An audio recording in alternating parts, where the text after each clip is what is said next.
Ambassador will be here in just a minute.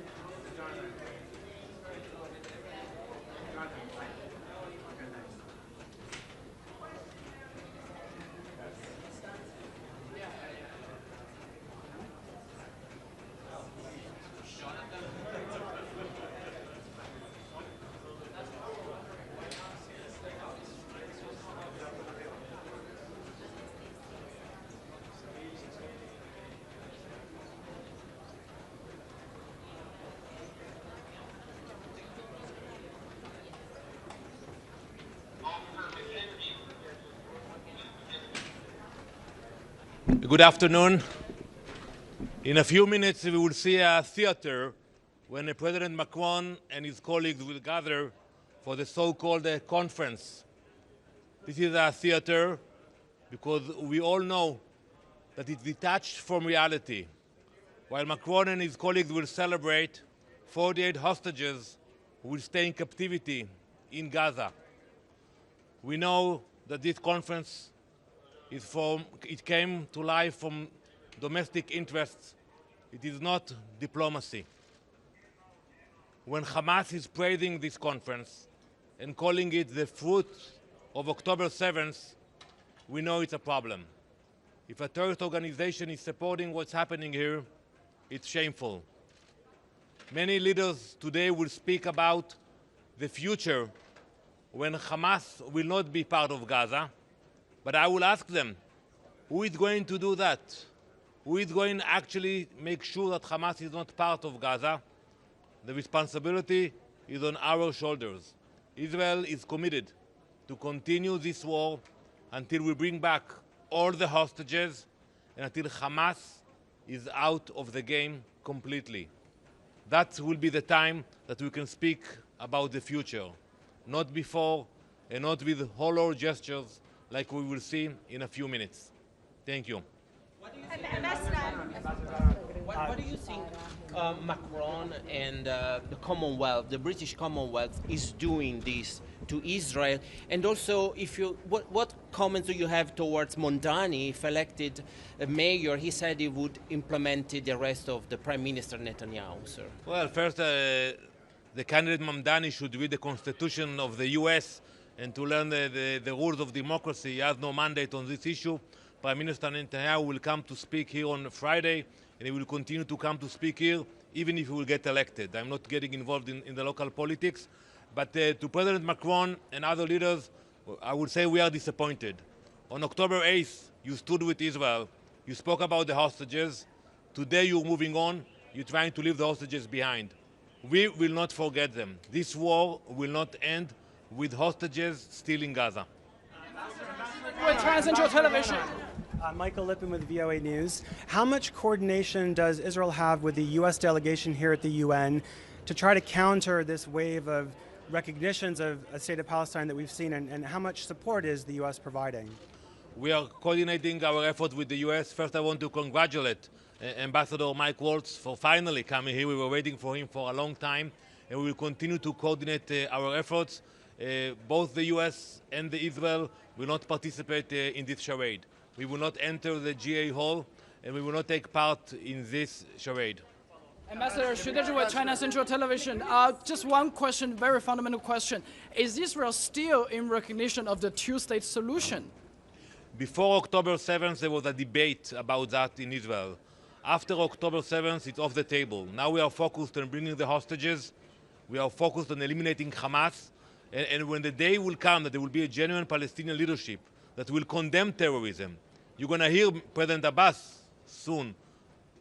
He is paying salaries to terrorists as we speak. When the day will come that there will be genuine leadership, we will speak with the Palestinians. We are a peaceful nation.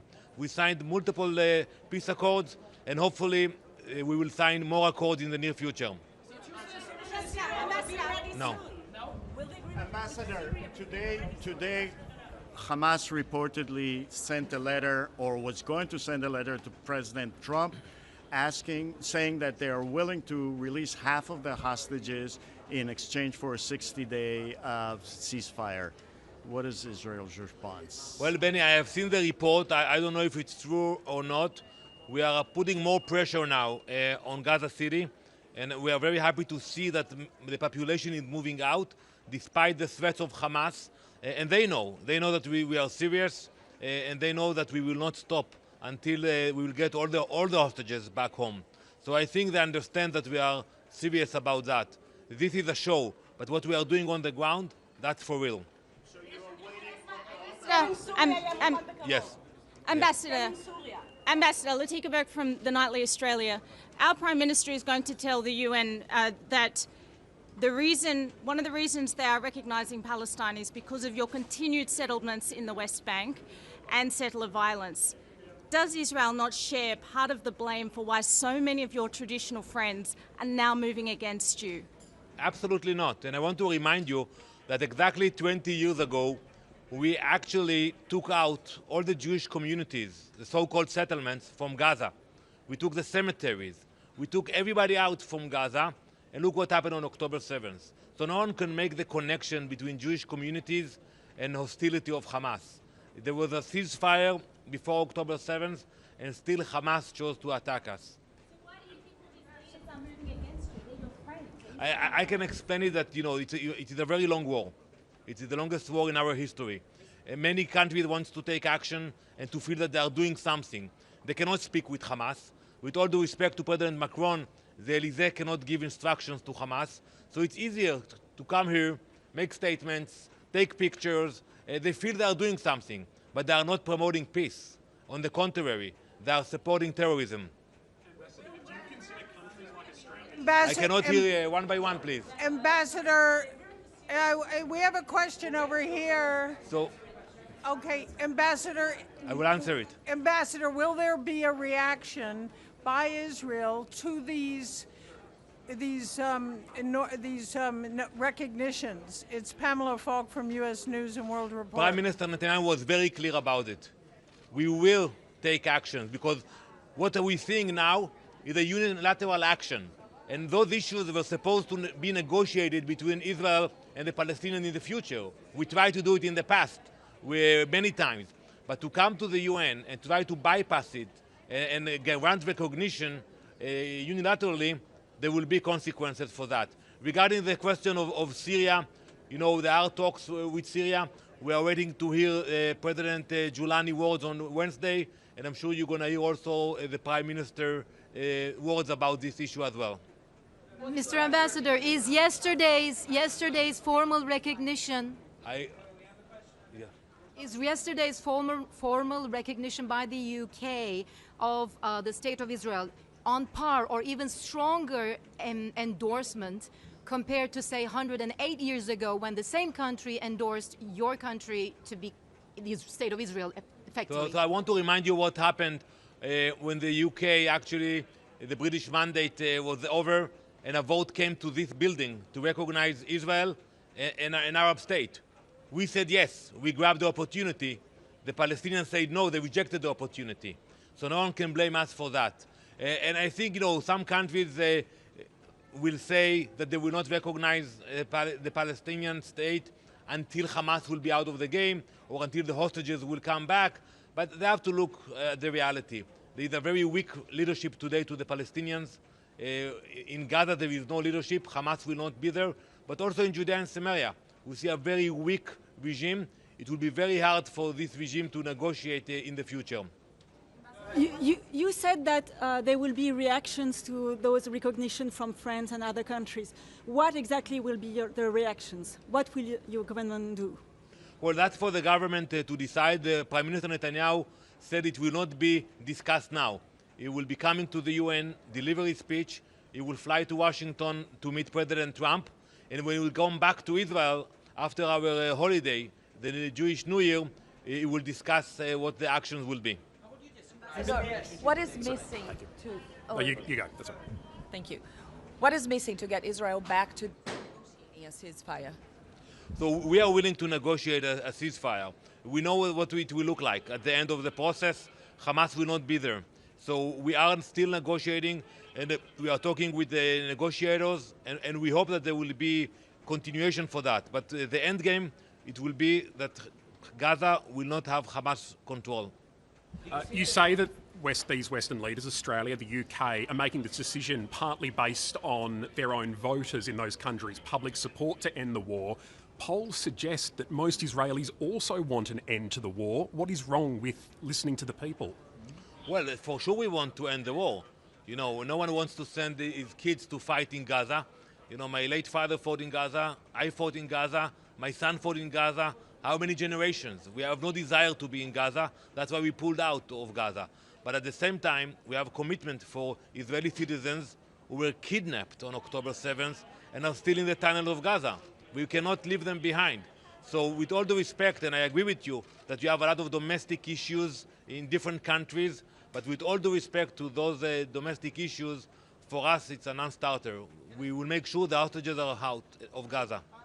Hi, I'm Marina Usher, CBC News. 142 countries have voted to endorse the framework of a two-state solution. What do you have to say to them? I told them that when they voted on this resolution, that it's a theater. They know it's not going anywhere. It's not going to change the lives of the Palestinians on the ground. It's not going to change the security of Israelis on the ground. It's empty. You know, and that's the problem with the Palestinians. They come here every year. They have empty victories, empty declarations, instead of actually condemning terrorism and build a better future. And as I said earlier, we left Gaza in 2005. We gave the keys to the Palestinians to build a better society and promote coexistence, and we saw what happened after. Hello. Yeah. Hi. Yes, you have said, you have said that you would speak, you would negotiate and talk to a dialogue with the Palestinians if they had a different leadership. What would you talk about, given that your Prime Minister has just said that there will never be a Palestine west of the Jordan River? We discussed with the Palestinians so many times, but today we have to be honest and to acknowledge that there is no partner on the other side. You know, we all speak about Hamas, but the fact that the PA itself paying salaries to convicted terrorists, President Abbas himself, you cannot ask him because he's not coming here, but you can ask his representative why they have the pay-to-slay policy. 2 weeks ago there was an attack in Jerusalem, 6 Israelis were murdered. The families of the terrorists will receive a monthly payment of $1,000. It's coming from the pocket of President Abbas. So that's not a good sign for us. The people of Israel pray for peace. We want to have peace, but we want to know that we have a partner for that. You may have answered this question before, but can I check? I mean, the fury of your Prime Minister to the, in terms of his response to the recognition of Palestine was clear. Do you rule out the annexation of the West Bank as a kind of backlash response? First, you know, I don't like the word annexation. I call it applying sovereignty. You know, when something belongs to you, you don't annex. And I think it's a decision that the government will have to discuss. I don't know if you do it as a counter effort. You know, in the past we applied sovereignty over the Golan Heights, over East Jerusalem, but that's a discussion for the government. You're not ruling out the possibility of annexation of the West Bank, a move that would be widely seen around the world as the death knell of a two-state solution. So as I said earlier, it will be everything will be discussed in the government upon the return of the Prime Minister from the meeting with President Trump on Monday. Okay, we'll have Ambassador, one last one. Yeah. what news do you have about the hostages? I cannot hear. What news do you have regarding the hostages? So we just saw a video that was released by Hamas a few hours ago where we can see the condition of the hostages. You know, horrible footage. You know, we believe that 20 of the hostages are alive, but in a very bad condition. You know, in a few weeks it's going to be 2 years in captivity. Some of them need medical care, but they don't get visitations from the Red Cross or from anyone else, and we know that they're in a very bad shape. Israeli Prime Minister Netanyahu said today in a meeting with the IDF General Staff for the Jewish New Year that in the coming year Israel needs to destroy the Iranian axis. What can you tell us about what parts of that axis Israel will be focused on in the coming year, and what are you going to do to try to achieve that? Well, first we achieved a lot in the last 12-day war against Iran. I think thanks to the US, we can call it a great victory. And we see the snapback sanctions are now in place. And I hope that the Iranians will understand that now it's up to them to decide where they want to go. You know, if they will go back to where they were, then the Western world will stand with Israel against them. I hope that they will change course and will understand that they have to invest in the people of Iran and not in building a nuclear threat. Thank you very much. Thank you.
Vous allez être à l'intérieur, pas à l'extérieur, à l'intérieur.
accumulation of so many things, especially with countries like France, UK, and the others, to recognize the state of Palestine. It's an investment in peace and saving the two-state solution.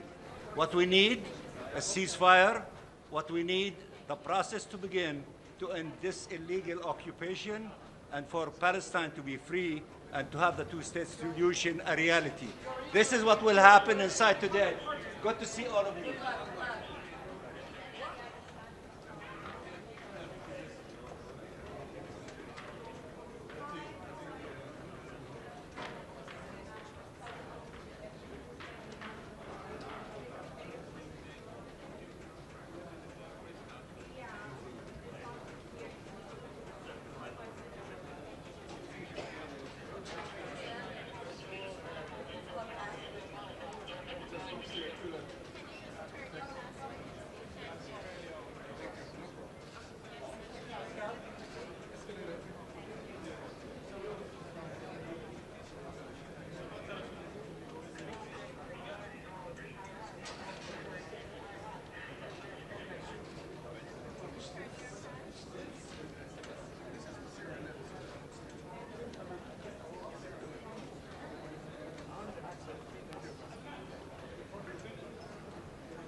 Bien.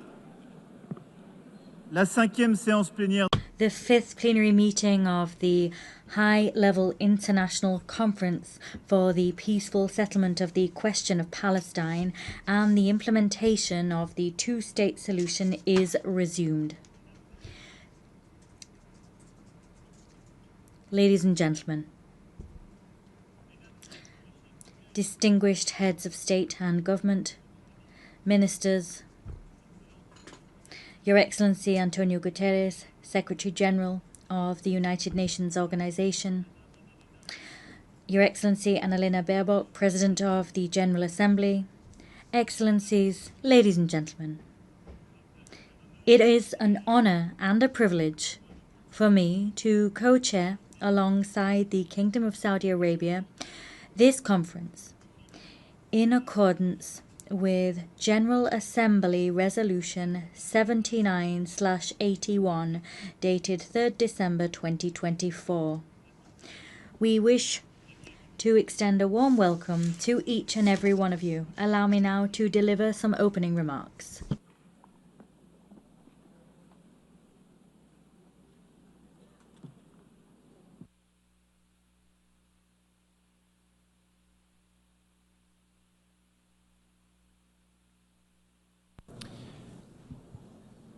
Madame la Présidente de President of the General Assembly, Secretary-General,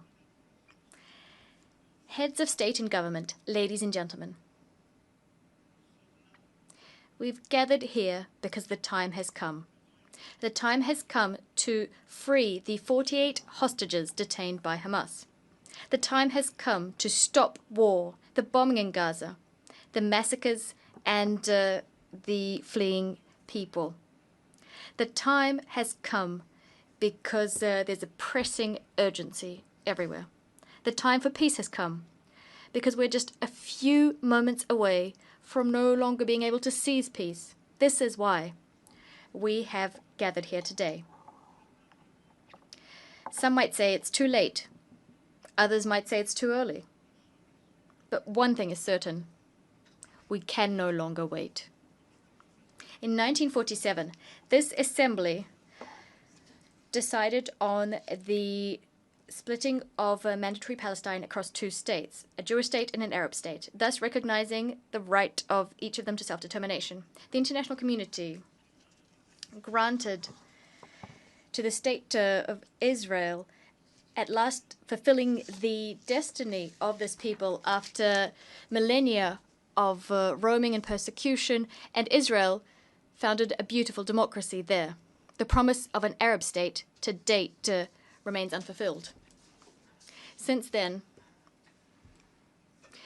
there's been a long path of hope and despair intertwined, which Israelis and Palestinians have gone down, each in their own way. We have walked alongside them, each of us in keeping with our history and our sensibilities. But the truth is that we bear a collective responsibility for, to date, having failed to build just and lasting peace in the Middle East. This is what became evident to us on the 7th of October 2023, when the Israeli people suffered the worst terrorist attack in its history. 1,224 men, women, and children killed, 4,834 men, women, and children injured, 251 men, women, and children taken hostage. The cruelty of Hamas and all those who collaborated in this massacre dumbfounded Israel and astounded the world. The 7th of October remains an open wound for the Israeli soul and for our universal conscience. We condemn it unequivocally because nothing, never, nowhere can justify having recourse to terrorism. Minds go out and hearts go out to the victims and their families. We've expressed our compassion to all Israelis and first and foremost demand for all hostages still held by Hamas to be freed unconditionally. The French paid tribute to the 51 French men and women assassinated on that day and all other victims of October 7th. We will never forget them. Never. Just like we will never stop the existential fight against anti-Semitism. The French people know the sting of terrorism, and our hearts remember the expression of the bonds of brotherhood following the terrorist attacks committed in Paris on the 7th of January 2015, when dozens of foreign leaders were in the ranks of those offering their sympathies, among which the Israeli Prime Minister and the President of the Palestinian Authority. We know that you cannot show weakness in the face of terrorism, but we also know the perils of endless wars. We know that right must always prevail over might. We know from our own history that a universal commitment to peace is the legacy of centuries gone by and the only way towards salvation. And on behalf of our friendship with Israel, our commitment to which has never faltered in the name of our friendship with the Palestinian people, for whom we want the initial promise of the UN Charter to be fulfilled, we want two states living side by side in peace and security to become a reality. However, currently Israel is further extending its military operation in Gaza with the stated objective of destroying Hamas. But there are hundreds of thousands of people who have been displaced, injured, famished, traumatized. Their lives are still being destroyed. Although Hamas has been considerably weakened, and despite the fact that negotiations on a permanent ceasefire are the surest means of ensuring the release of hostages, nothing justifies the ongoing war in Gaza. Nothing. On the contrary, everything compels us to definitively end it, since we didn't do it earlier. We must do this to save lives. The lives of Israeli hostages detained in atrocious conditions, the lives of hundreds of thousands of Palestinian civilians who are tormented by hunger, suffering, the fear of dying, mourning for their loved ones. We must save all lives, because for almost 2 years now, it is the denial of the humanity of the other and the sacrifice of human life which have prevailed. Yes, since the 7th of October, it is the life of the other that is being denied. We've been saying this since the first day of the war in Gaza. A life is a life. I know this because I held in my arms the families of hostages I met in Tel Aviv and in Paris. I'm thinking of the mother of Eata David, a hostage who was famished and displaced. I'm thinking of Nimrod Cohen, a 19-year-old hostage whose father I just met. I also know this because I was at the bedside of the Palestinian victims of Israeli military operations, refugees in Al Arish, women and children. I will never forget the way they looked at me. I know this because I met young people from Gaza who we are hosting in France. I'm thinking of Rida Baroud, who should have been with us today, who continues to bear witness to the distress of her loved ones in Gaza. A life is a life. We are duty-bound, all of us, to protect each other. This duty is indivisible, just as our common humanity is indivisible. There is a solution, a way of breaking the cycle of war and destruction. It lies in the recognition of the other, of his and her legitimacy, humanity, and dignity. We must reopen our eyes and see human faces there where war has deposited the mask of the enemy or the marks of a target. We must recognize that Palestinians and Israelis are living in twin solitude. The solitude of the Israelis following the historic nightmare of the 7th of October 2023, and the solitude of Palestinians. Palestinians at their wits' end in the face of this ceaseless war. The time has come. Because the worst could still come to pass. The sacrifice of more civilians, the expulsion of the people of Gaza to Egypt, the annexation of the West Bank, the death of hostages detained by Hamas, or facts on the ground which could irreversibly change the situation there on the ground. This is why, this is the very reason that today here in this chamber, we must pave the way for peace, because since July of last year, developments have accelerated. And at this point, we have reason to fear that the Abraham Accords, the Camp David Accords, could be called into question by Israel, and that peace would become impossible for a long time yet in the Middle East. It thus falls to us this historic responsibility. We must do everything within our power to preserve the very possibility of a two-state solution. Israel and Palestine living side by side in peace and security. The time has come.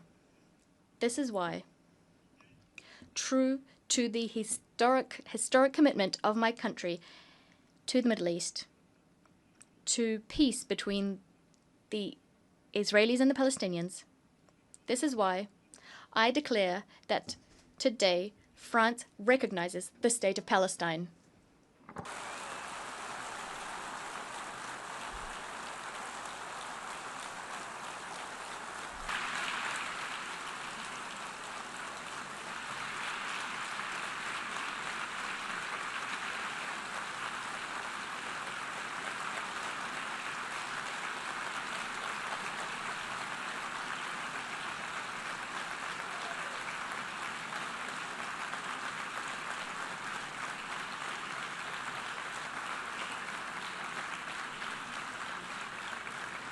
Cette reconnaissance.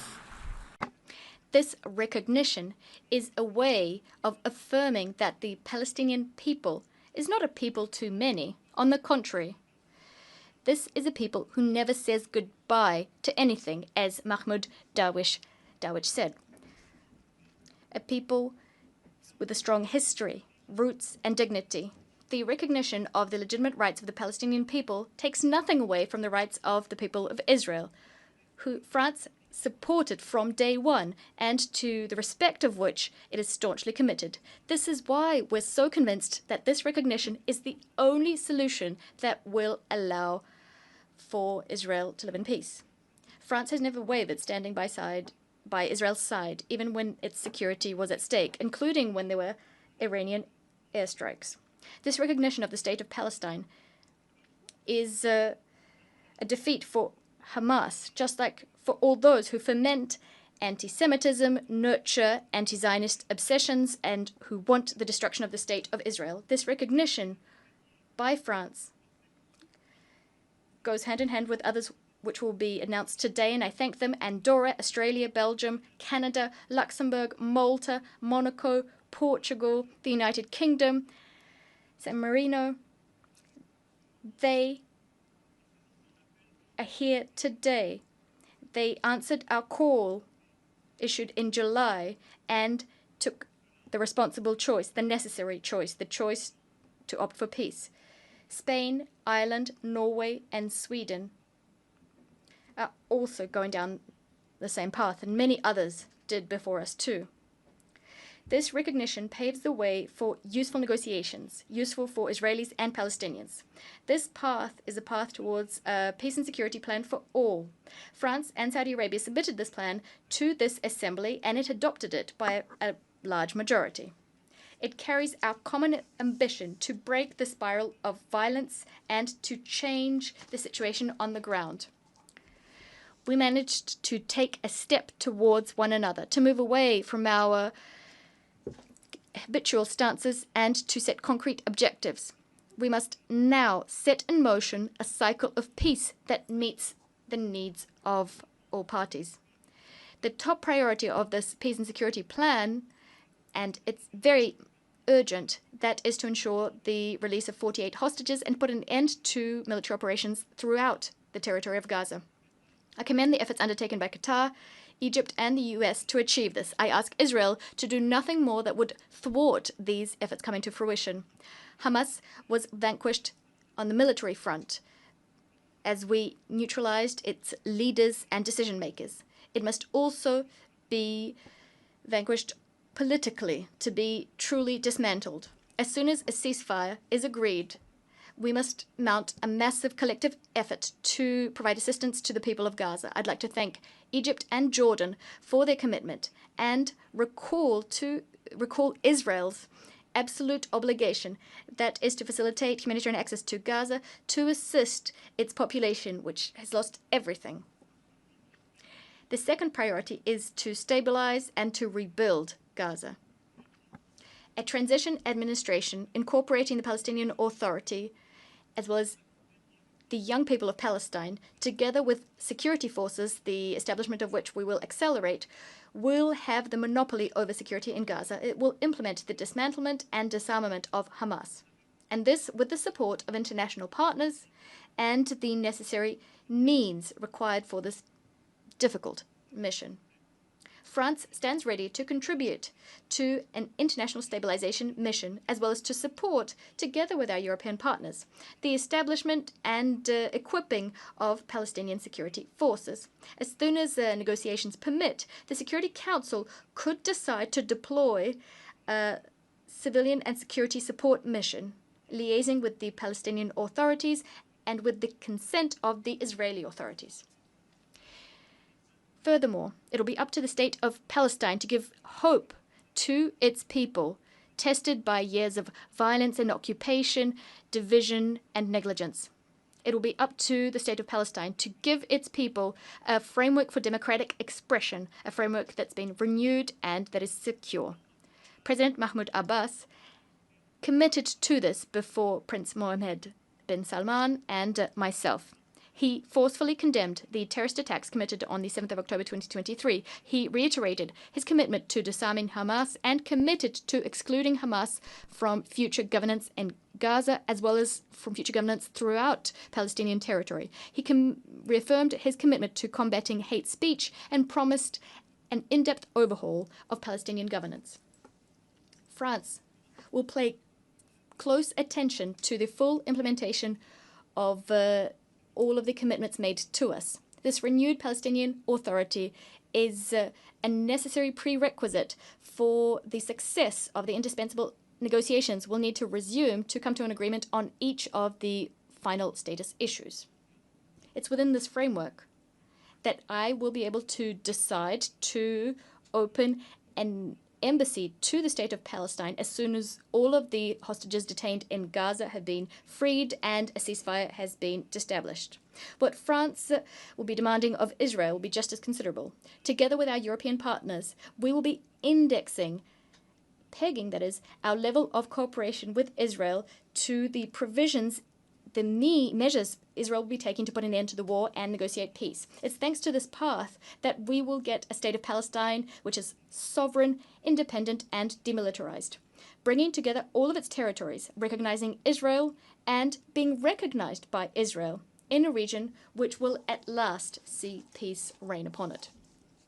What I also expect of our Arab and Muslim partners, who have not yet done so, is for them to uphold their commitment to recognize the state of Israel and to engage with Israel in normal relations as soon as the state of Palestine has been established. In so doing, together we will demonstrate dual recognition for the benefit of peace and security of all in the Middle East. Ladies and gentlemen, this is our peace plan. It establishes a demanding mechanism to end the war and enter into the negotiations phase. It allows for Israeli-Palestinian peace to be the first pillar of a new peace and security architecture in the Near East and the Middle East. It lends credibility to the possibility of further economic integration. Nothing will be possible unless the Palestinian authorities take full ownership of our renewed ambition so that we can at last achieve the two-state solution. I know that they're reluctant. I know that they harbor fears. And with the utmost respect, I hear the Israeli people, their sadness, their fatigue. But I want for the Israeli authorities to also hear this and to in turn take on commitments. I know that the Israeli people and the Israeli leadership have the strength to do this. I remember when I was a young man, when I learnt of the horrible assassination of Yitzhak Rabin, almost 30 years ago. He was killed for wanting peace. When death was about to claim him, the heroic warrior of the State of Israel said, and I quote, I fought so long as there was no chance of peace, end of quote. But today, there is such a chance. Today, here, 142 states are proposing this peace. They're extending out their hands, ready to be shaken. So yes, the time has come to put an end to the war in Gaza. Massacres, death, right now. Urgency is what drives us. The time has come for Israel to live in peace and security from the Galilee to the Red Sea, through the Dead Sea and the Lake of Tiberias and Jerusalem. The time has come to no longer talk about the existence of the State of Israel. It's self-evident. The time has come to do justice to the Palestinian people and thus to recognize the State of Palestine, a brotherly country, a neighbor in Gaza, in the West Bank, and in Jerusalem. The time has come to cast out from these lands the vile face of terrorism and to forge peace. Yes, to forge peace. This is what has brought us here today. And we're very hopeful that we will be able to forge it. It is a choice we must make. It is our duty. Peace is much more difficult. It demands much more of us than all wars. The time has come.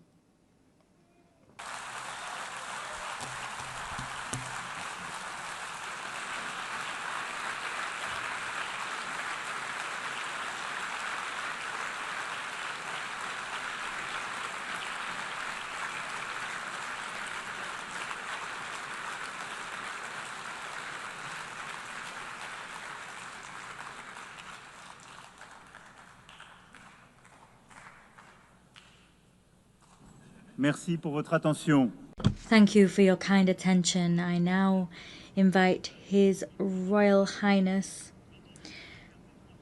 Minister of Foreign Affairs of Saudi Arabia. He will be speaking on behalf of His Royal Highness Prince Mohammed bin Salman bin Abdulaziz Al Saud, Crown Prince and Prime Minister of the Kingdom of Saudi Arabia.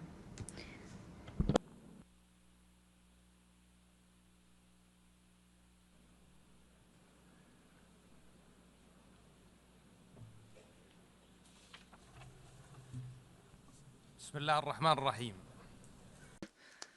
the name of God, the merciful, the compassionate, Your Excellency, President of the Republic of France, Your Excellency, Secretary-General, Your Excellency, President of the General Assembly, distinguished guests. God, peace and blessings be upon you. I have the honor to deliver the statement of the Kingdom of Saudi Arabia as a co-chair of this conference on behalf of His Royal Highness Prince Mohammed bin Salman bin Abdulaziz Al Saud, Crown Prince and Prime Minister of the Kingdom.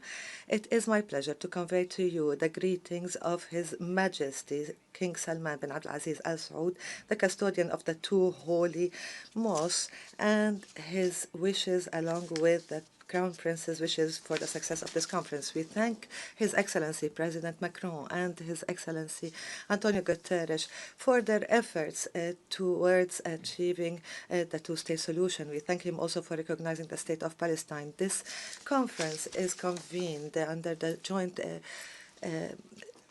and co-chaired by the Kingdom of Saudi Arabia and France. At a time when the Israeli occupation authorities continues their aggression and their brutal crimes against our brothers, the Palestinians in Gaza Strip, and its violations in the West Bank and Al-Quds al-Sharif, and its repeated attacks on the sovereignty of Arab and Muslim countries, the latest of which was the attack against Qatar.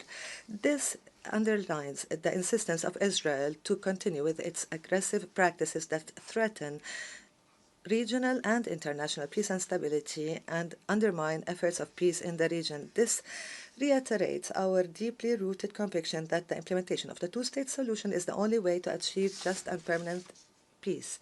The historic position of His Excellency, the French President, to recognize the State of Palestine, and the fact that many countries have taken the similar courageous position, and the broad support for the resolution of the General Assembly to adopt the declaration, the New York Declaration on the peaceful settlement of the question of Palestine and the implementation of the two-state solution that received 142 votes in its favor reflects the will of the international community to render justice to the Palestinian people and consolidate their legal, historic right in line with international frameworks, relevant UN resolutions, and the Arab Peace Initiative.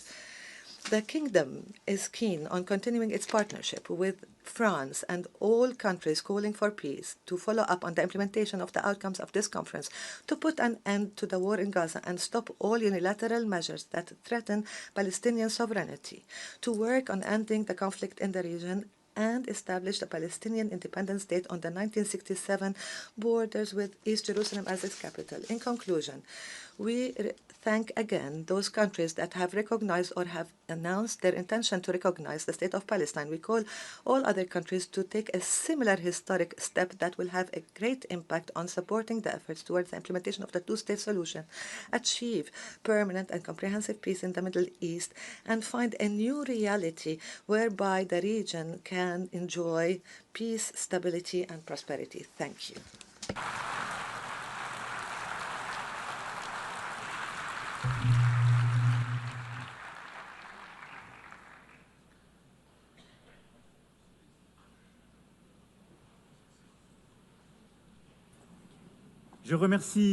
I thank His Royal Highness Prince Mohammed bin Salman Abdulaziz Al Saud. I now invite His Excellency Mr. Antonio Guterres, Secretary-General of the United Nations Organization, to issue a statement.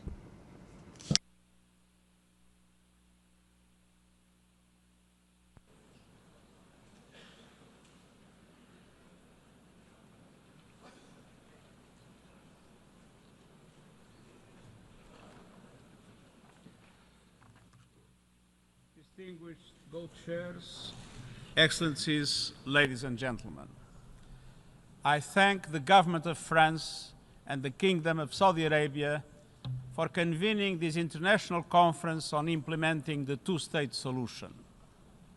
I also want to acknowledge the Palestinian delegation and once again note my disappointment that they were denied the opportunity to be fully represented.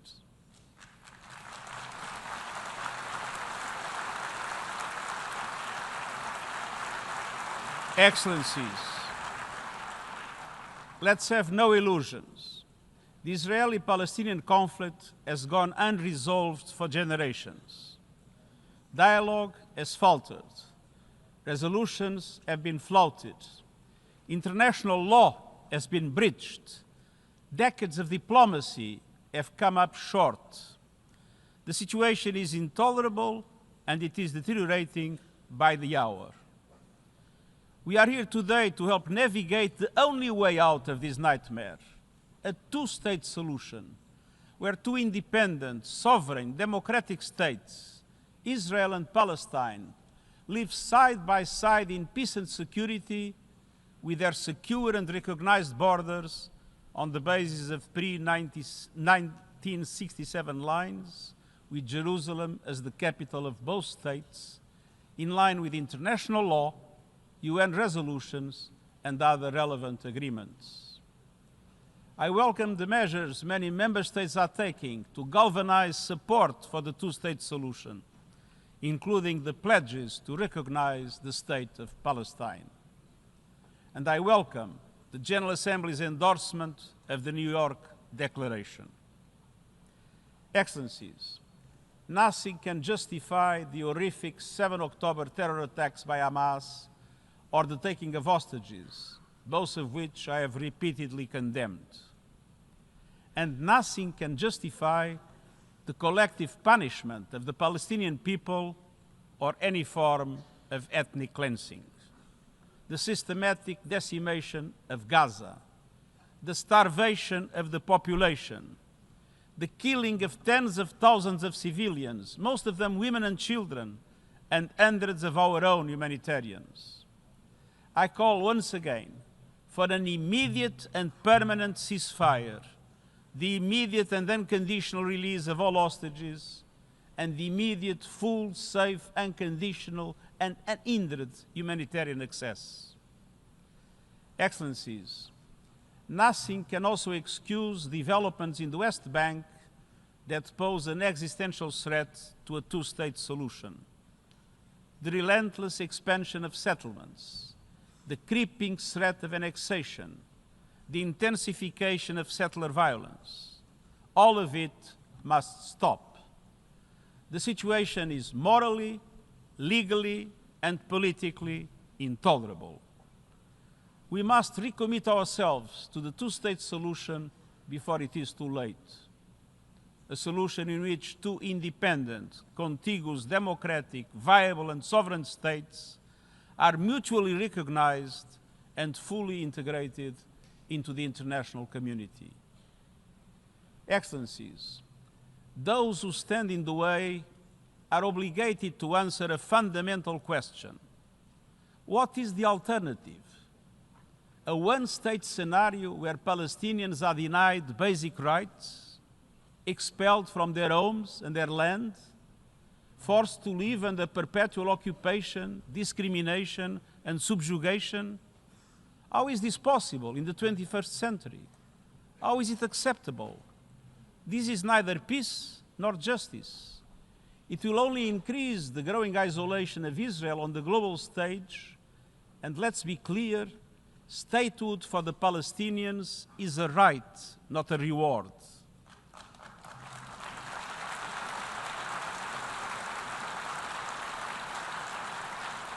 And denying statehood would be a gift to extremists everywhere. Without two states, there will be no peace in the Middle East, and radicalism will spread around the world. Excellences, Excellencies, this conference must mark a turning point. It must pave the way for irreversible progress, to put an end to the illegal occupation and to make good on our collective aspiration for a two-state solution. All of this is fully in line with adherence to international law. It has been approved by the General Assembly and supported by the international community.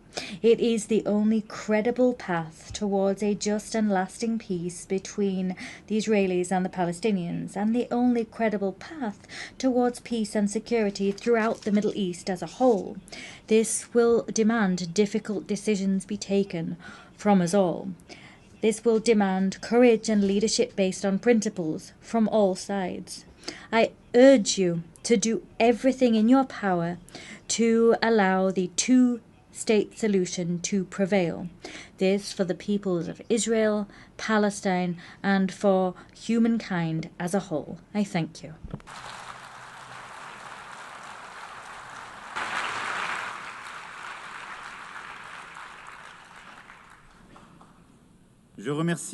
I thank the Secretary-General of the United Nations Organization. I now invite Her Excellency Annalena Baerbock, President of the General Assembly, to make a statement.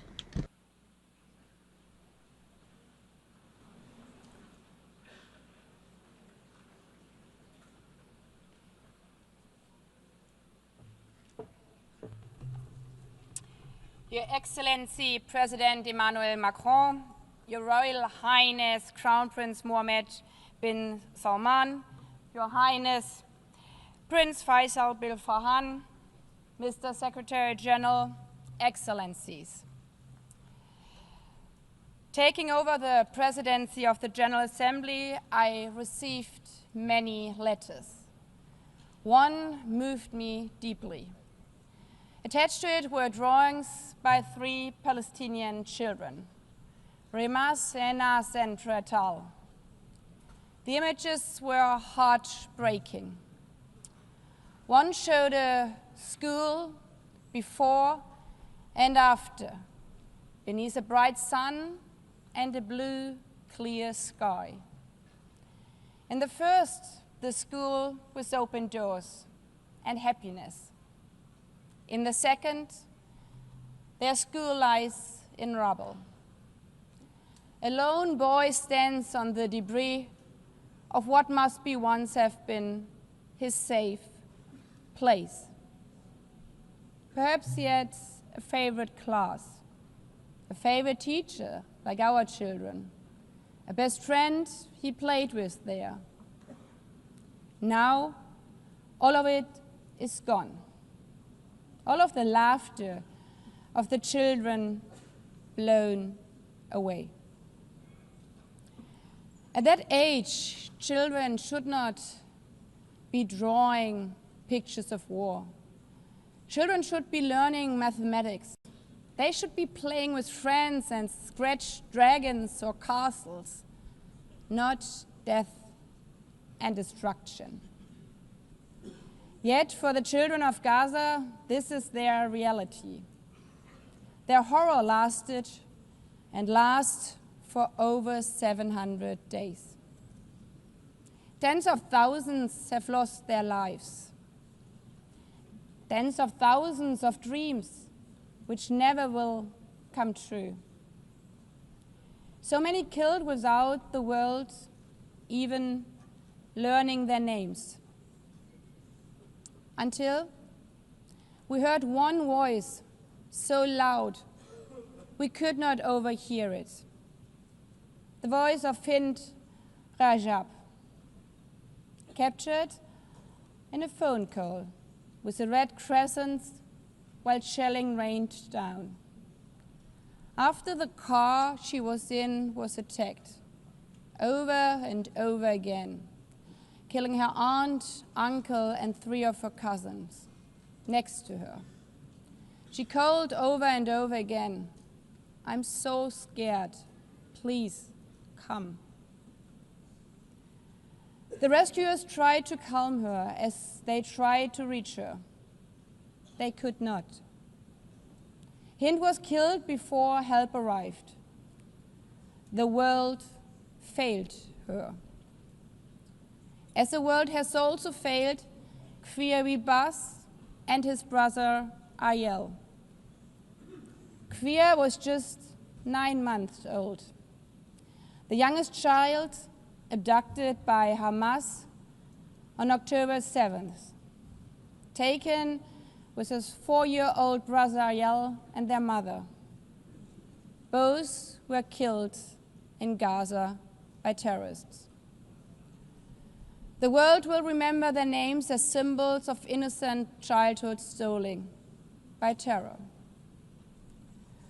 I've met with the families of the hostages, fathers, mothers, siblings, aunts, grandparents, still waiting for their loved ones to come home from wherever Hamas is holding them after more than 700 days. I've also met with Palestinian families, fathers, mothers, siblings, aunts, and grandparents, whose loved ones are buried in the ruins of Gaza. Their message is always the same: we want peace. Or as one Israeli mother told me, "It does not bring my child back if a Palestinian mother loses her child in Gaza." Humanity is not about choosing sides. It's about recognizing that every life matters the same. A life is a life. A Palestinian girl's life is alive. An Israeli boy's life is alive. All the children of the Middle East deserve to grow up knowing only the sun shining on their schools, the laughter of their friends in the playground, and the joy of a meal shared with their families. Not the horrors of starvation, not the horrors of war and terror. Excellencies, the General Assembly has been very clear. We need an immediate, unconditional, and permanent ceasefire in Gaza now. Israel must immediately facilitate the full, rapid, safe, and unhindered entry and delivery of humanitarian assistance to all Palestinian civilians. Hamas must immediately and unconditionally release all remaining hostages. But the horrors of Gaza make equally clear that we cannot allow such devastation to happen again. While the situation in Gaza is unacceptable, settlement expansions and demolitions in the occupied West Bank, including East Jerusalem, are eroding any prospects for a political solution. The decade-long Israeli-Palestinian conflict cannot be resolved by endless war, permanent occupation, and recurrent terror. The only way to ensure that future generations of both Palestinians and Israelis can live in peace, security, and dignity is the two-state solution. As the Secretary-General said, it's a right, not a reward, to live in your own state, as all humans around the world. We know that some think this is naive. The first resolution on this matter is almost as old as this organization. 78 years ago, the General Assembly adopted Resolution 181, laying the foundation for two states, knowing it's the only way for peace. And to those of you who argue now, but we have tried for decades and failed over and over again, there can be only one answer. If we would stop aiming for what is right because we have not succeeded yet, then evil would prevail. That would be the end of this institution. This institution which promised to save succeeding generations from the scourge of war. It would erode the UN's foundational mission to achieve peace, justice, and equal rights for both Israelis and Palestinians. Excellencies, that is what today's conference and the New York Declaration are so crucial. The message we are sending today is no, we are not giving up. The international community does not only remain committed to the two-state solution, we are also identifying tangible, time-bound, and irreversible steps for its realization. And we are willing to take decisive measures and provide international guarantees. Of course, this conference and the New York Declaration will face criticism. Some will say a piece of paper cannot change realities on the grounds for Palestinians. Others will dismiss the vision of two states outright. But the fact remains, the New York Declaration was endorsed by 142 member states. And this majority clearly says the war in Gaza must end now. It condemns the attacks committed by Hamas against civilians on 7th of October. It condemns the attacks by Israel against civilians and civilian infrastructure in Gaza. It calls on Hamas to end its rule in Gaza and hand over its weapons. A sovereign and viable state of Palestine needs to be established, living side by side with the state of Israel in peace and security, with mutually recognized borders and full regional integration. Excellencies, the call for peace and the two-state solution is not an abstract. Not for the children watching missiles destroy their school. Not for the families waiting for news that their sons and daughters might be released from captivity. Not for the UN staff in Gaza who have witnessed their colleagues shot. Not for those who have been injured or maimed and will have to live with the trauma of this conflict for the rest of their life. It's an aspiration, but it's also an obligation. We owe it to the memory of Fint, Krier, and Ariel, and the many, many others. And we owe it to the children like Rimas, Enas, and Rital, and all the children of Palestine and all the children of Israel, hoping for a better tomorrow. so that they may not inherit rubble, grief, and despair, but safety, dignity, and hope to live one day in peace, side by side.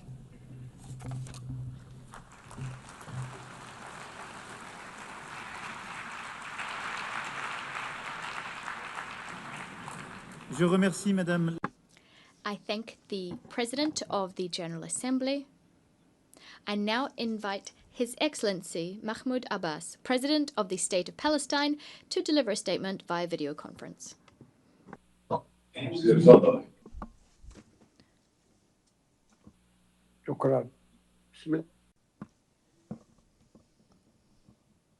Thank you.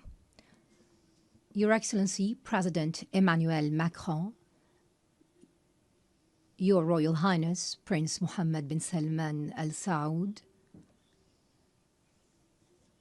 Your Highness Prince Saud Faisal bin Farhan, Minister of Foreign Affairs, Your Excellency, Antonio Guterres, the Secretary-General of the United Nations, distinguished leaders and heads of delegations, peace, mercy, and blessings of God be upon you.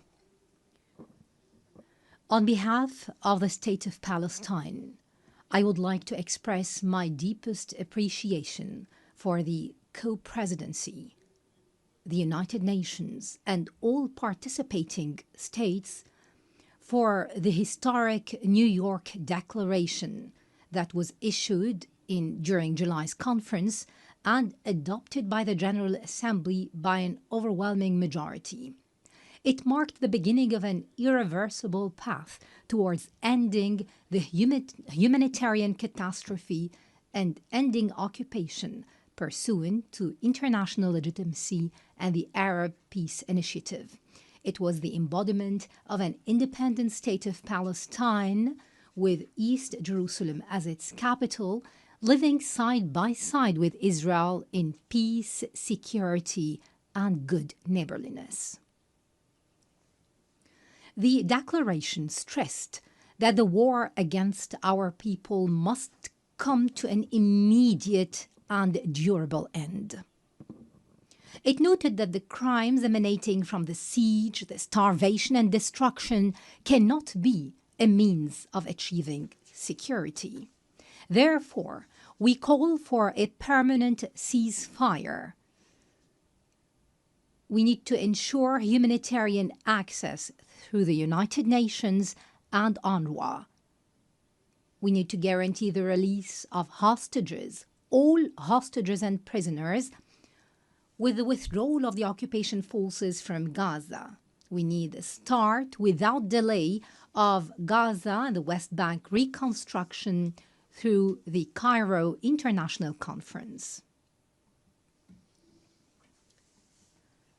Your Excellencies, ladies and gentlemen, we would like to commend the Egyptian-Qatari-US mediation that tries to put an end to this war. We also commend the positions of Egypt and Jordan, who reject the displacement of Palestinians, a matter rejected by the international community as well.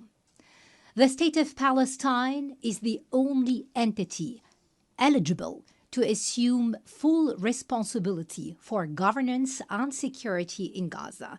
This comes through an interim administrative committee affiliated to the Palestinian government in the West Bank with Arab and international support and participation. Hamas will have no role in governing.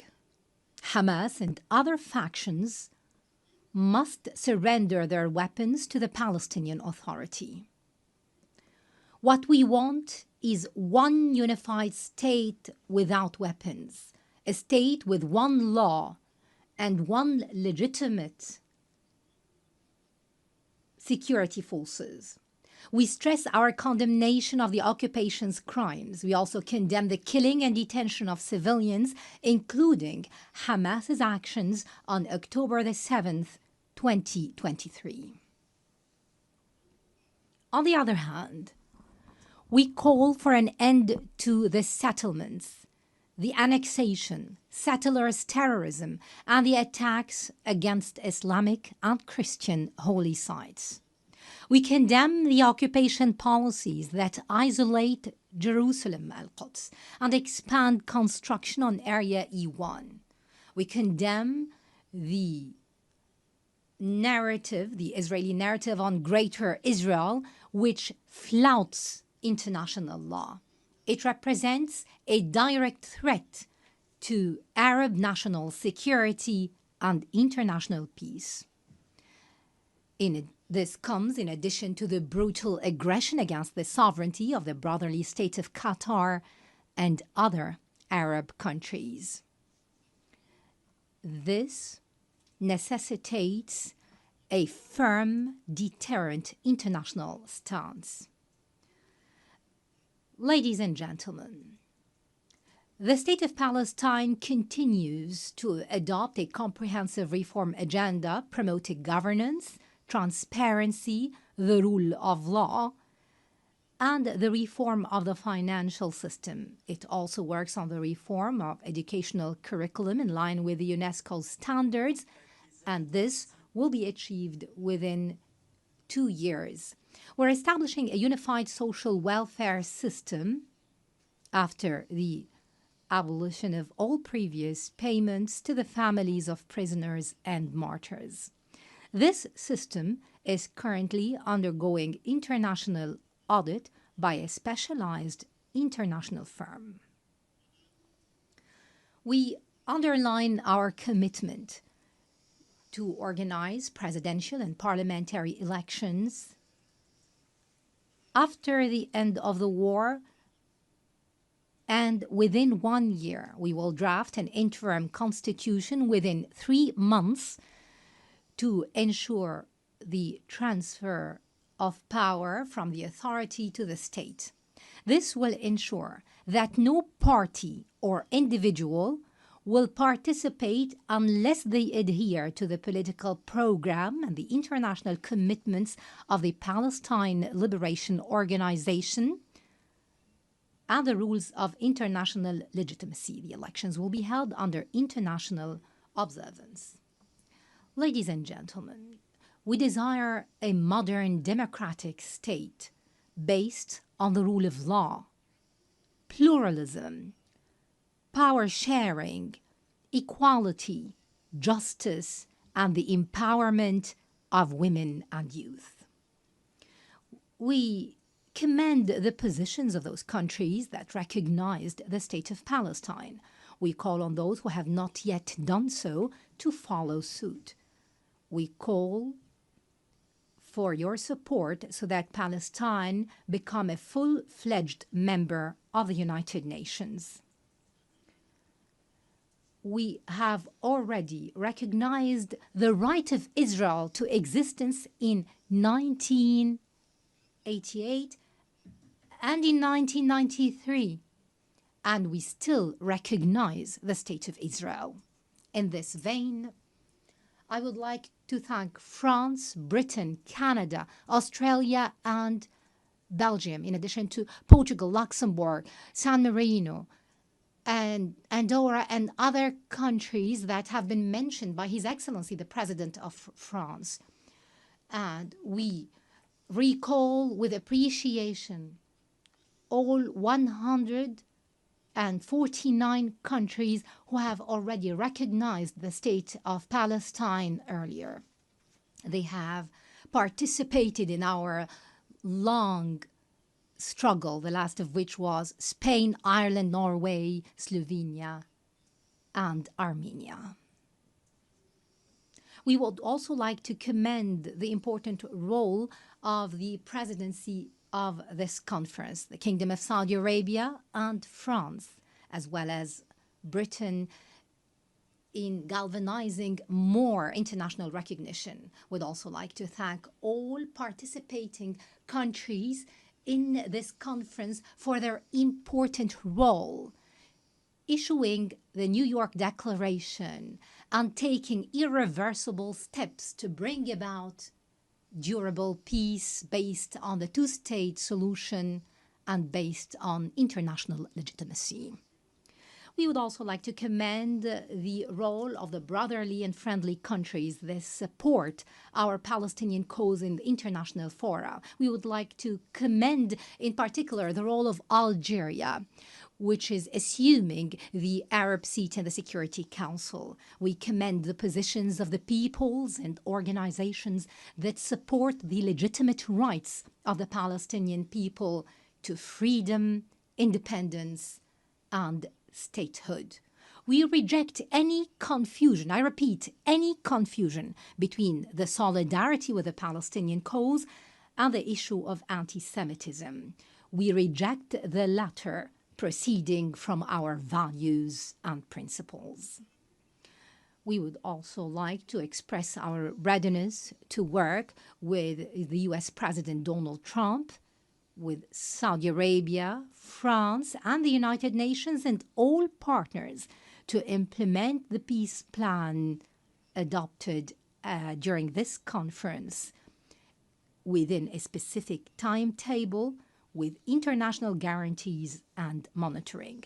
This would open the gates towards a just peace and comprehensive regional cooperation. In this regard, I call upon Israel to immediately sit on the negotiating table, to put an end to this bloodshed and bring about just and comprehensive peace. And I address the Israeli people saying, our future and yours banks on peace. Enough violence and war. Our generations deserve to enjoy freedom and security. Let the people in our region live in durable peace and good neighborliness. And I would like to seize this opportunity to address all the Jews in the world, wishing them a good new year.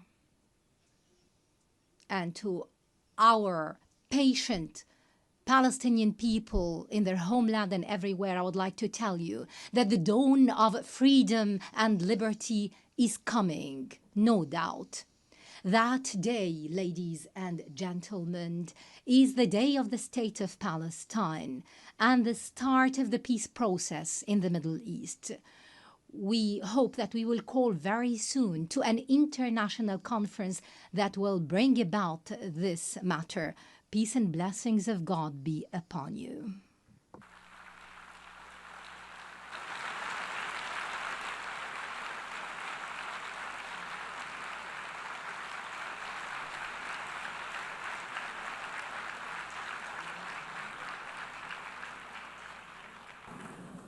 Je remercie le président. I thank the President of the State of Palestine. Excellencies, distinguished representatives, before suspending the formal proceedings of the conference, we would ask you to kindly remain seated for the next part of this afternoon's program. This meeting is suspended. Nous allons à présent We will now listen to statements made by heads of state and government, including by the co-chairs of the working groups. They will present tangible efforts made to implement the New York Declaration. I remind you that this Assembly endorsed the New York Declaration by a vast majority to the tune of 142 votes. We remind delegations that statements are limited to 5 minutes for heads of state and government, and those by ministers should be limited to 3 minutes. Microphones will be cut off automatically after these time limits have been exceeded. I now give the floor to the King of Jordan, Your Majesty.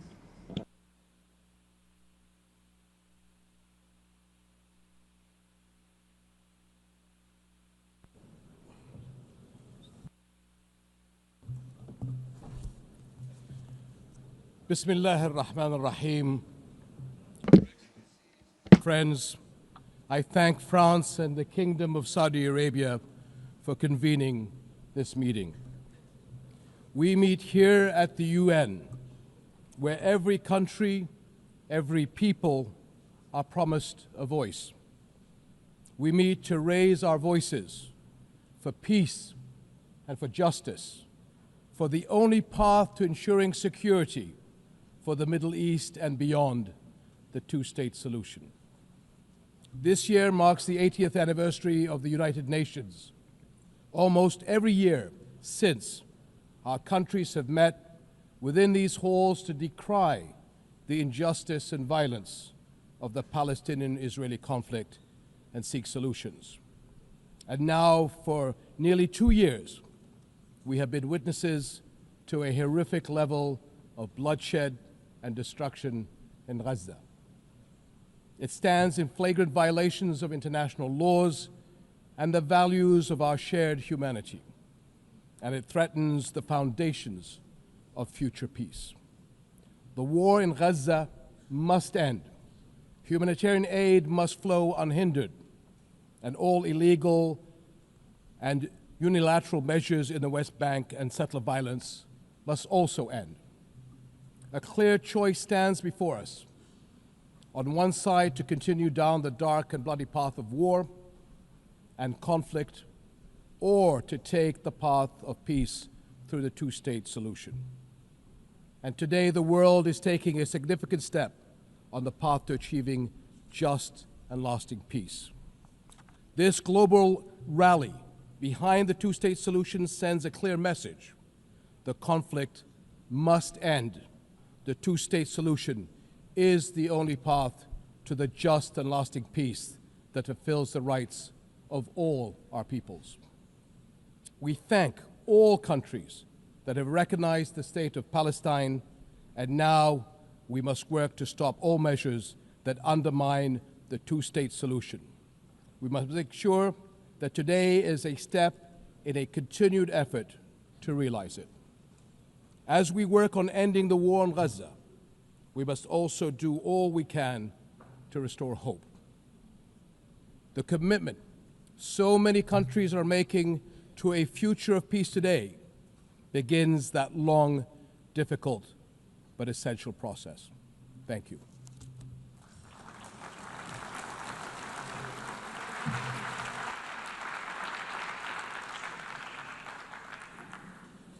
Je remercie. I thank His Majesty the King of Jordan. I now give the floor to the President of Turkey.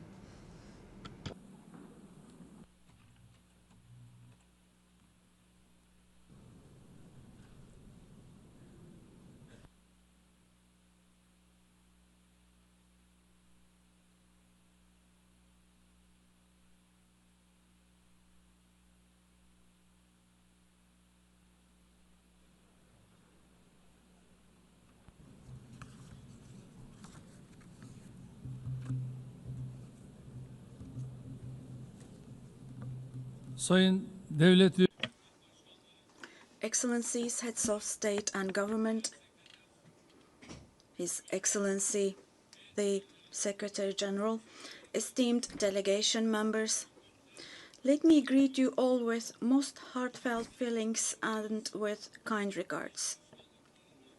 First of all, I would like to express my gratitude to France and to Saudi Arabia, who are co-chairing this conference.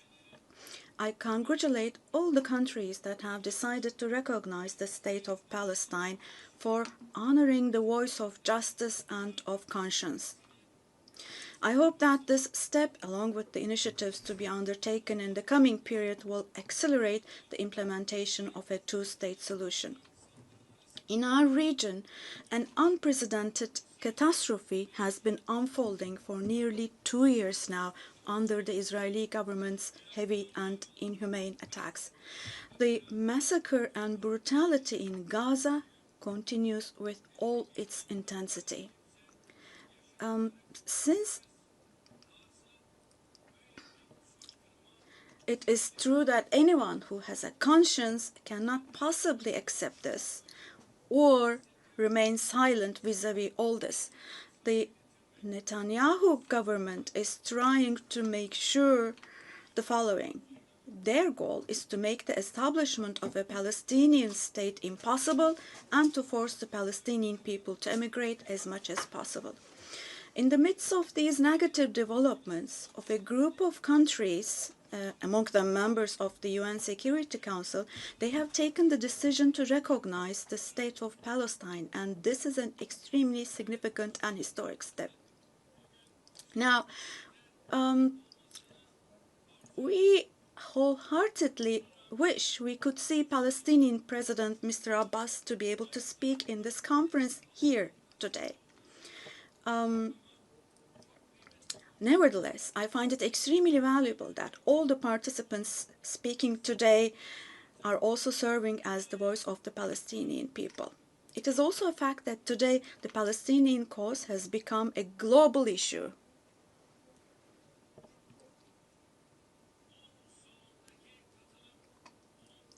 The participation in this hall today is the most important proof of this. In Europe, in Asia, the Americas, and Africa, we are witnessing people chanting "Free Palestine" on the streets, on social media, or in the press more than ever before now. This contradiction should not escape anyone's attention, including my friends here.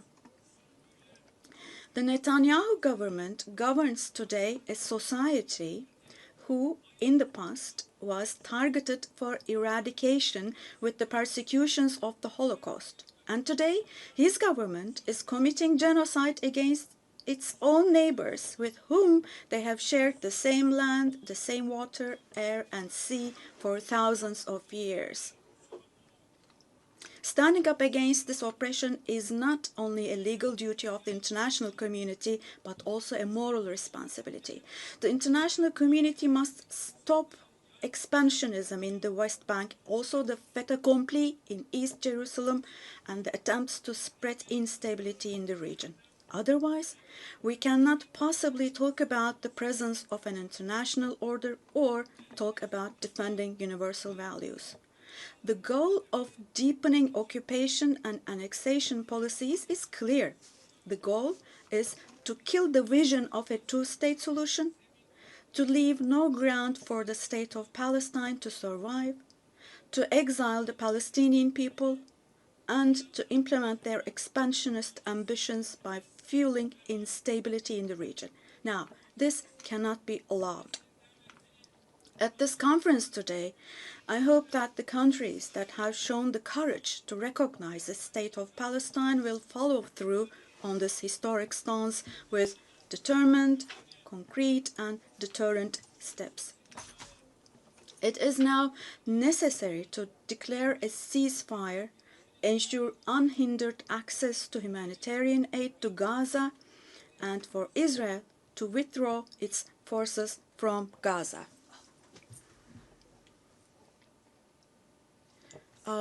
Apologies.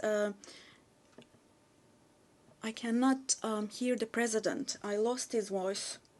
Apologies, ladies and gentlemen. This is the interpreter speaking. I cannot hear the president. His voice is gone. His voice is gone. We cannot hear him. Me and my colleague, we cannot hear the president. Apologies for this, but we're having a technical glitch here. We cannot hear the president. We stopped being able to hear him. His voice is gone completely.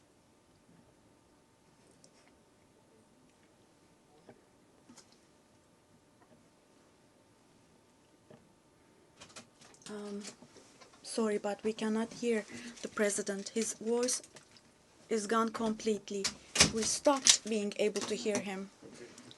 And right next to our booth, we have colleagues from, we believe, the Brazilian delegation, the Portuguese booth, and I can see them from the window. They cannot hear the floor either. We cannot hear the floor. We cannot hear the floor. Oh, it's back. Au président du Brésil. I give the floor now to the President of Brazil.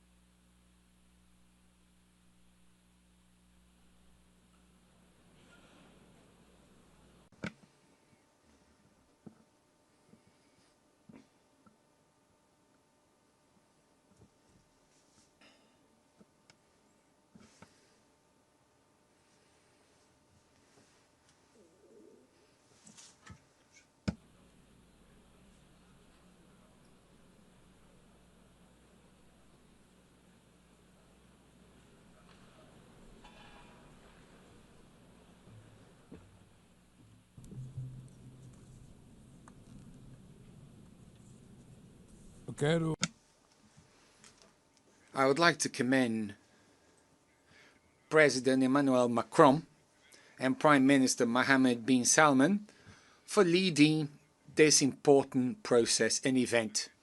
The question of Palestine arose when the General Assembly adopted the so-called Partition Plan 78 years ago. The session in which it was approved was chaired by Brazilian Osvaldo Aranha. On that occasion, the two-state perspective was born, but only one materialized. The conflict between Israel and Palestine is the paramount symbol of the obstacles faced by multilateralism.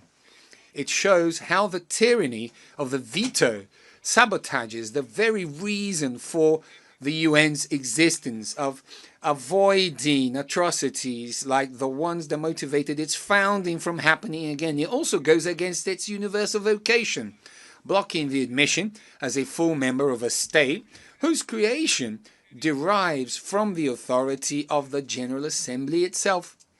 A state is based on three pillars: territory, population, and government. All have been systematically undermined in the Palestinian case. How can we talk about territory in the face of an illegal occupation that grows with each new settlement? How do you keep a population in the face of the ethnic cleansing we are witnessing in real time? And how do you build a government without empowering the Palestinian Authority? As the Commission of Inquiry on the Occupied Palestinian Territories pointed out, there is no more appropriate word to describe what is happening in Gaza than genocide. Therefore, Brazil decided to become a party to the case submitted by South Africa to the International Court of Justice. The terrorist acts committed by Hamas are unacceptable. Brazil was emphatic in condemning them. But the right to defense does not authorize the indiscriminate killing of civilians. Nothing justifies taking the lives or mutilating more than 50,000 children. Nothing justifies destroying 90% of Palestinian homes. Nothing justifies using hunger as a weapon of war, nor targeting starving people seeking help. 500,000 Palestinians do not have enough food, more than the population of Miami or Tel Aviv. Hunger does not afflict the body only, it shatters the soul. What is happening in Gaza is not only the extermination of the Palestinian people, but an attempt to annihilate their dream of a nation. Both Israel and Palestine have the right to exist. Working to achieve a Palestinian state means correcting an asymmetry that compromises dialogue and obstructs peace. We salute the countries that recognize Palestine, as Brazil did in 2010. We are already the vast majority of the 193 members of the UN. Brazil commits to strengthening controls on imports from illegal settlements in the West Bank and maintaining a suspension of exports of defense materials, including dual-use materials that could be used in crimes against humanity and genocide. Given the Security Council's failure to act, the General Assembly must exercise its responsibility.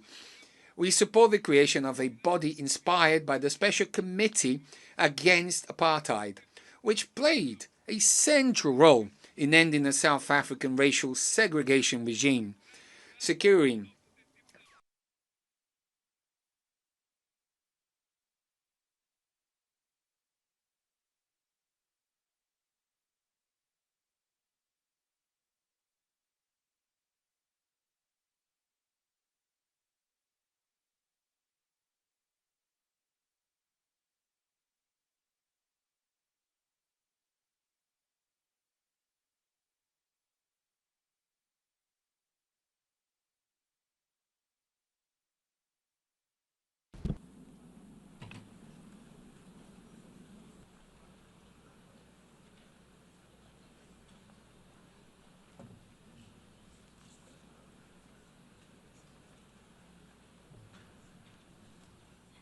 Madam President of the General Assembly, Mr. Secretary-General, Monsieur le Président de la République française, President of the French Republic, the Minister for Foreign Affairs of the Kingdom of Saudi Arabia, Mr. President of the Palestinian State, Excellencies, ladies and gentlemen, Portugal formally recognized the state of Palestine as a sovereign state with full rights. This decision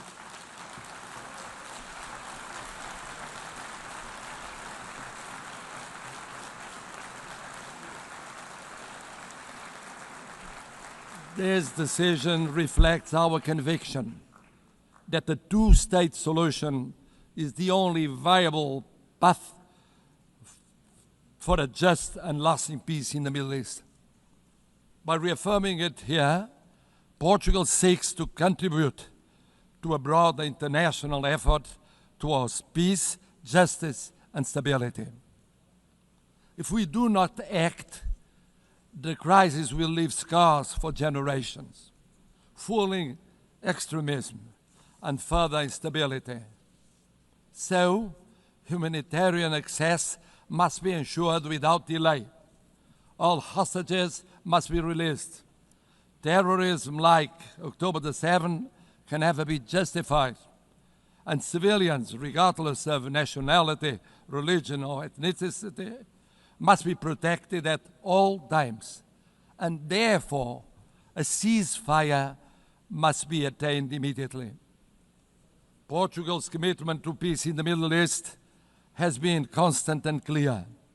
We have always defended the two-state solution in line with the United Nations resolutions and the 67 borders.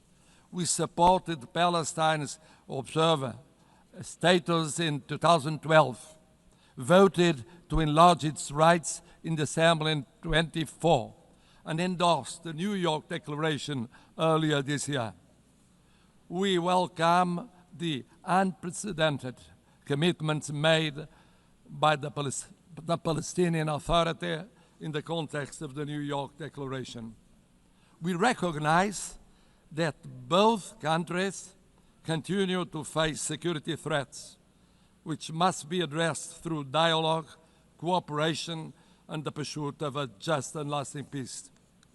Portugal's recognition of the state of Palestine is not an isolated gesture, but a continuation of a long-standing policy and a decisive contribution to the safeguarding of the two-state solution. Excellencies, Portugal stands ready to work actively towards this collective endeavor. Our message is clear. Recognition of the state of Palestine is recognition of peace itself. Now, today, tomorrow would have been too late. Thank you.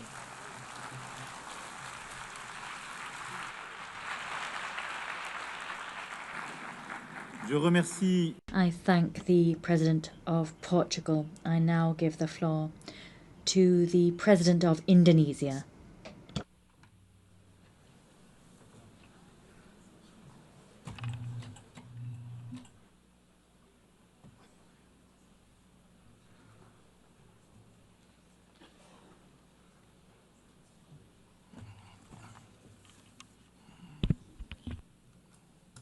His Excellency President Emmanuel Macron, President of the French Republic, His Highness Prince Faisal bin Farhan Al Saud, Foreign Minister of the Kingdom of Saudi Arabia, as the co-chairs of this distinguished meeting.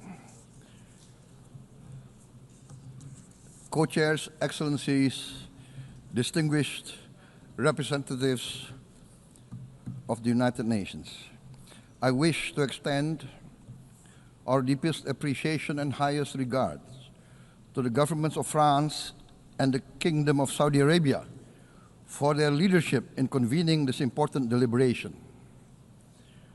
It is with a heavy heart that we recall the ongoing unbearable tragedy in Gaza.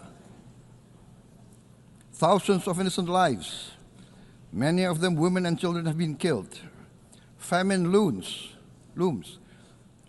Human catastrophe is unfolding with our eyes. We condemn all acts of violence against innocent civilians. Therefore, it is today with dignity that we gather to take our historical responsibility. This responsibility speaks not only to the fate of Palestine, but also to the future of Israel, and also the very credibility of the United Nations. We condemn all violence against innocent civilians. Therefore, Indonesia once again reiterates its commitment to the two-state solution in the Palestine problem. Only this two-state solution will lead to peace. We must guarantee statehood for Palestine, but Indonesia also declares that once Israel recognizes the independence and the statehood of Palestine, Indonesia will immediately recognize the state of Israel, and we will support all guarantees for the security of Israel. The New York Declaration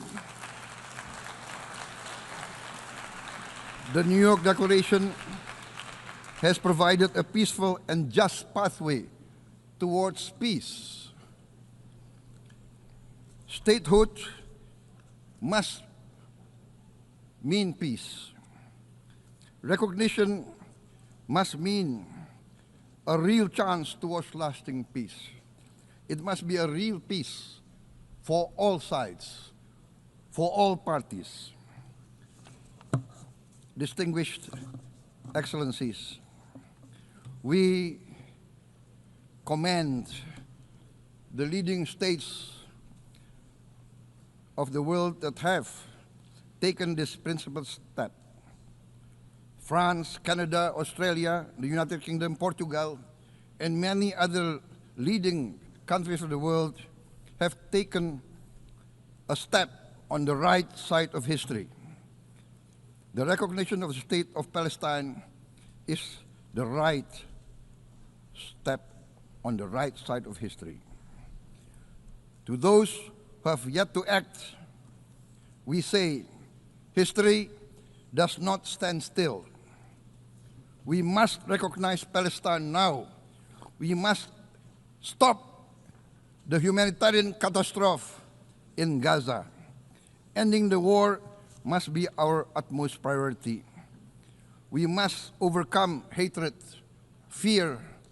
We must overcome suspicion. We must achieve the peace that is necessary for the human family. We are ready to take our part in this journey towards peace. We are willing to provide peacekeeping forces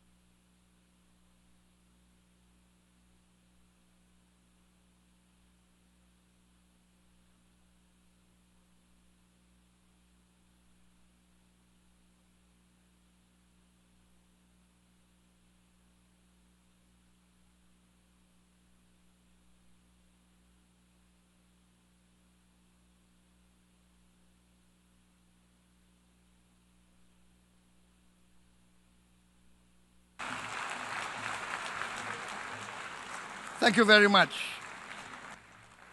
Peace. Peace now. Peace immediately. We need peace. Thank you very much.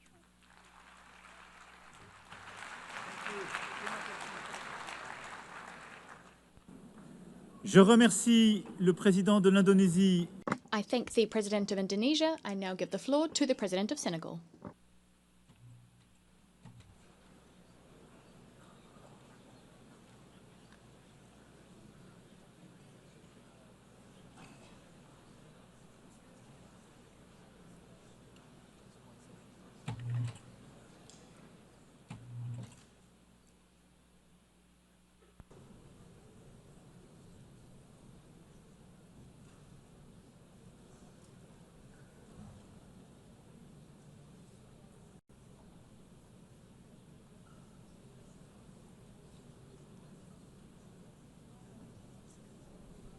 Le discours qu'ils n'ont pas déposé.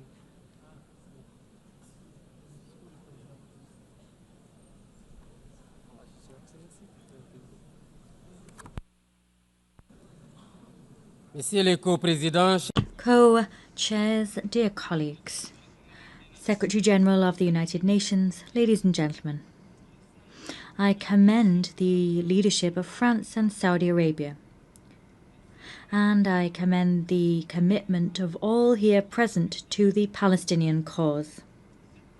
This conference is being held at a time when the world's conscience has been shaken to its very core by the indefensible situation in Gaza. That situation has gone beyond all limits. We are witnessing an indescribable tragedy bearing all the hallmarks of ethnic cleansing. In the face of such inhumanity on such scale, to say nothing, to do nothing is not an option. That choice would even be passive complicity. We are here to recall the very meaning of the founding principles of the United Nations: the sovereignty of peoples, equality of rights, peace through justice, the respect of international law, and the protection of civilians, even in times of war. These are all values that have today been annihilated and which now lie under Gaza's rubble. Senegal reaffirms its unwavering commitment to a two-state solution, with Palestine and Israel living side by side, each within safe and internationally recognized borders. That was the goal of the partition plan for Palestine decided upon by the United Nations. This is also a demand for peace and security for the peoples of the two countries. This is a call for justice and humankind. It is for this reason that Senegal supports the outcome document of our meeting prepared by the ministerial conference held last July.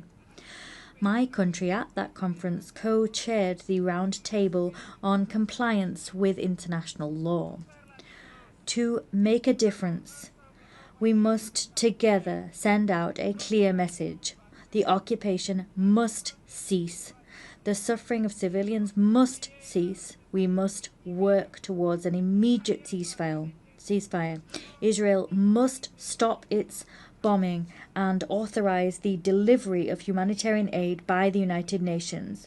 The United Nations must consider deploying a stabilization and observation mission to guarantee that Israel's illegal actions stop. In brief, the promise of two states must finally be fulfilled. In this connection, I commend the recent adoption by the UN General Assembly of a resolution for a peaceful two-state solution that was adopted by an overwhelming majority. The Senegal also commends the historic decision taken by countries that have today decided to recognize the state of Palestine.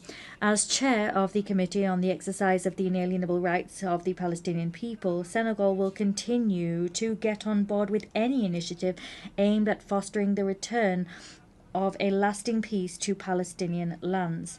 I appeal here to the world's conscience. Here, we're not looking to pit one side against another or to choose between them. But what we're looking to do here is to defend life, to ensure the voice of reason and law can ring out, and to preserve what makes our common humanity, that is, our capacity for empathy, justice and solidarity. It is time to take tangible measures to create a viable Palestinian state. I thank you.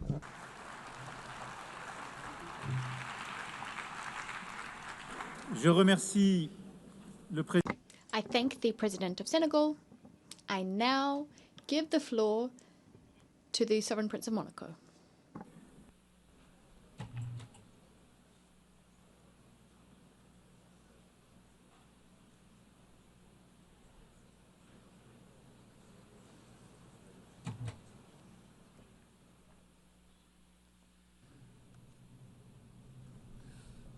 Cher co-président. Dear co-chairs, President of the General Assembly, Secretary-General of the United Nations, Excellencies, ladies and gentlemen, I wish to thank France and the Kingdom of Saudi Arabia for having convened this conference and invited us to it. Since the very beginning, we have spoken out as the Principality of Monaco loud and clear to defend indissociable rights, that of Israel to live within safe and recognized borders and to enjoy security therein, and the right of the Palestinian people to have a sovereign, viable and democratic state. Today we wish to reaffirm our unwavering support to Israel's existence, and we also wish to recognize Palestine as a state under international law.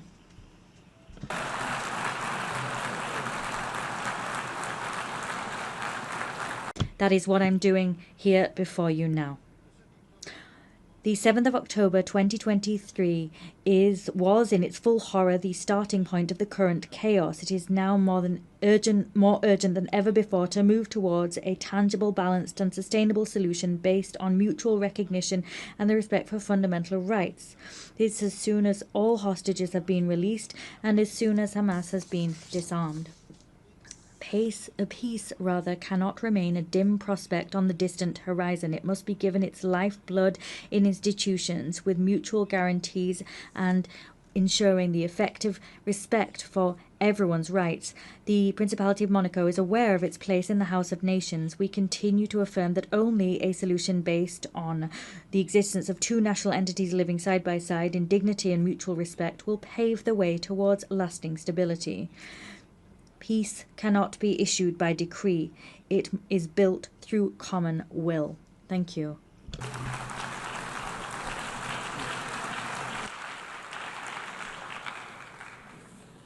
Je remercie le... I thank the Sovereign Prince of Monaco. I give the floor to Prince Faisal bin Al Saud. Shukran. Thank you. I give the floor to His Excellency, the President of South Africa.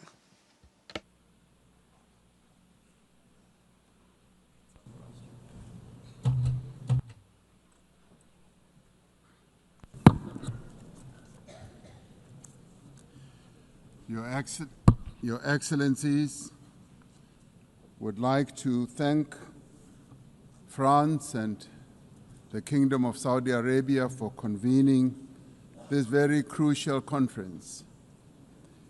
This is a moment of great significance, not only for the people of Palestine, not only for the people of Israel, but for all people who cherish the ideals of freedom and self-determination.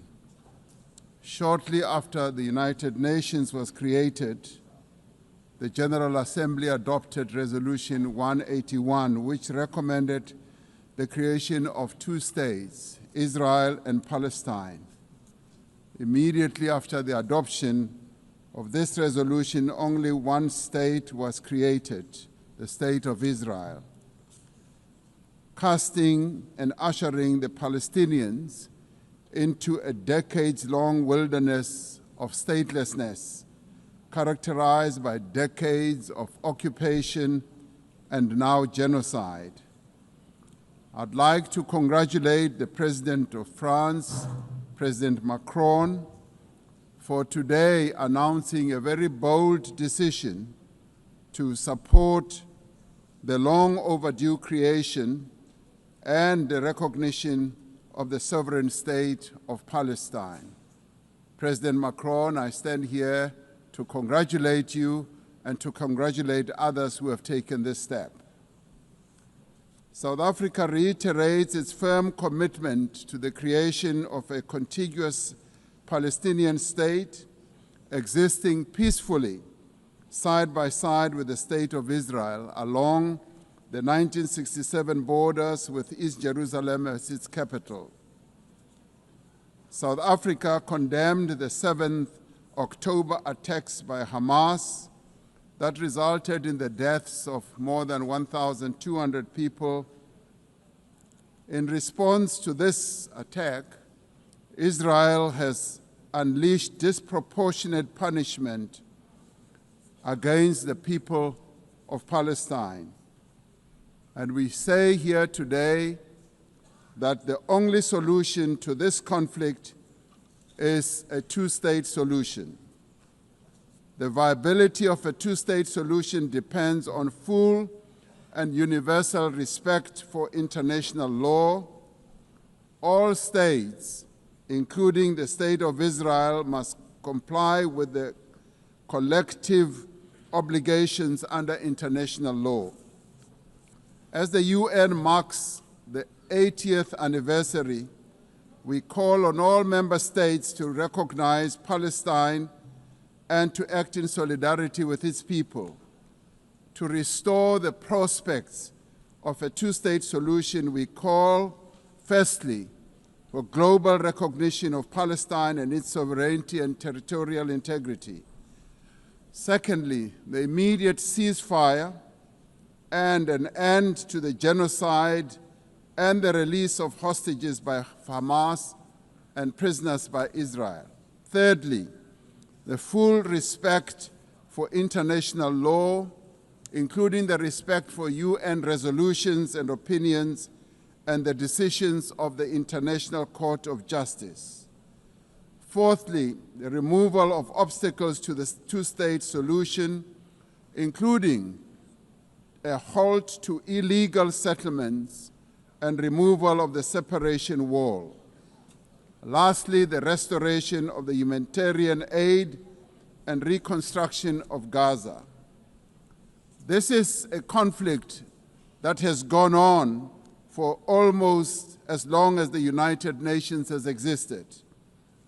And we say that as the international community, this conflict must end now, and we as the international community must act now also in unison. We must now work together to achieve a just and peaceful and lasting solution. I would like to welcome the demonstrable groundswell of support for the establishment of the much-awaited state of Palestine by 142 nations.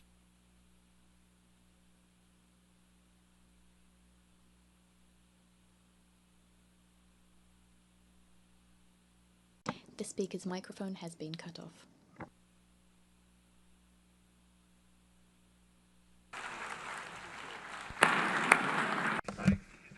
The President of South Africa. I now give the floor to His Excellency President of Angola.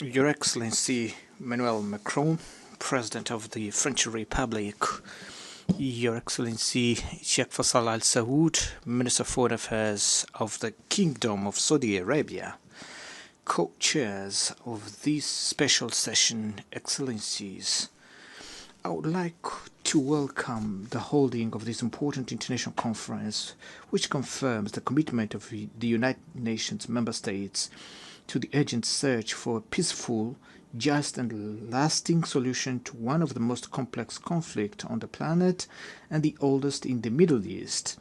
A special mention should be made to the French Republic and the Kingdom of Saudi Arabia, which have committed themselves very firmly and tirelessly in conducting this initiative.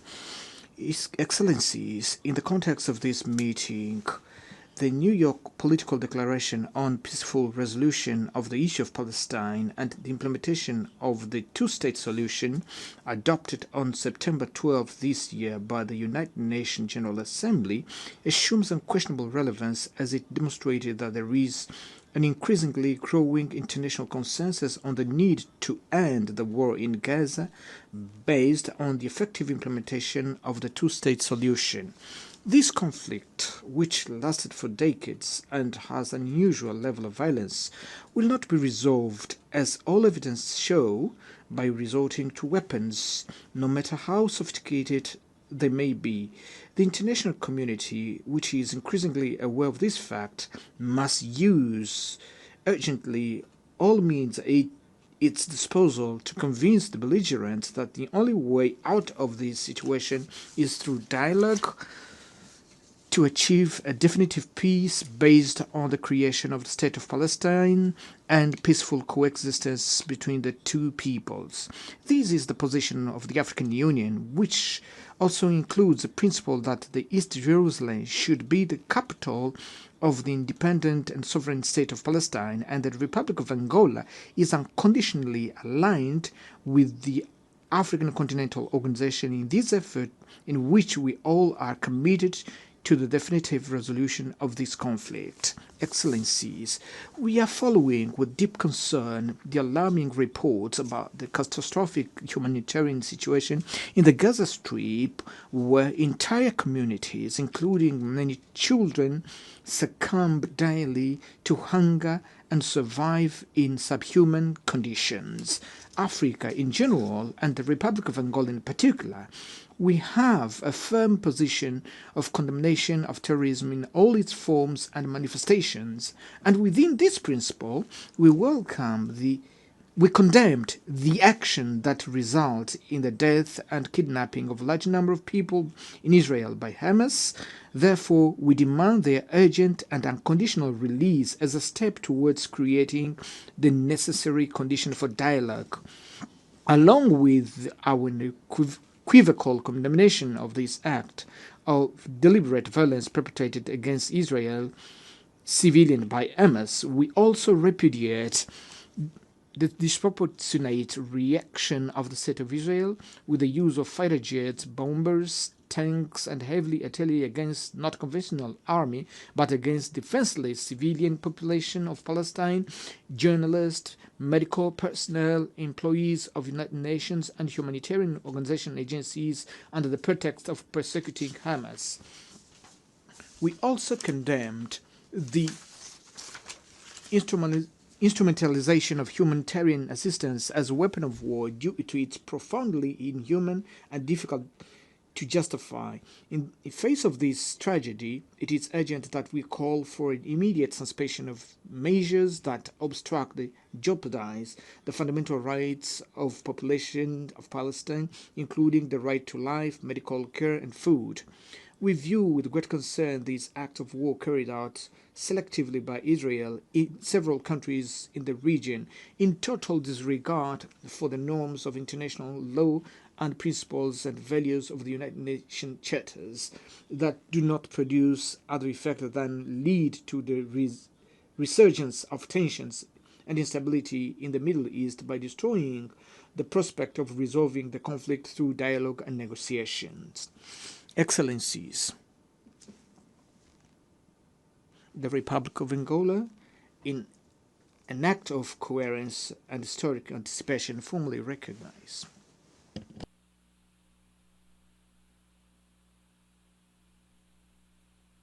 The speaker's microphone has been cut off.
I thank His Excellency President of Angola, and I now give the floor to the Prime Minister of Australia.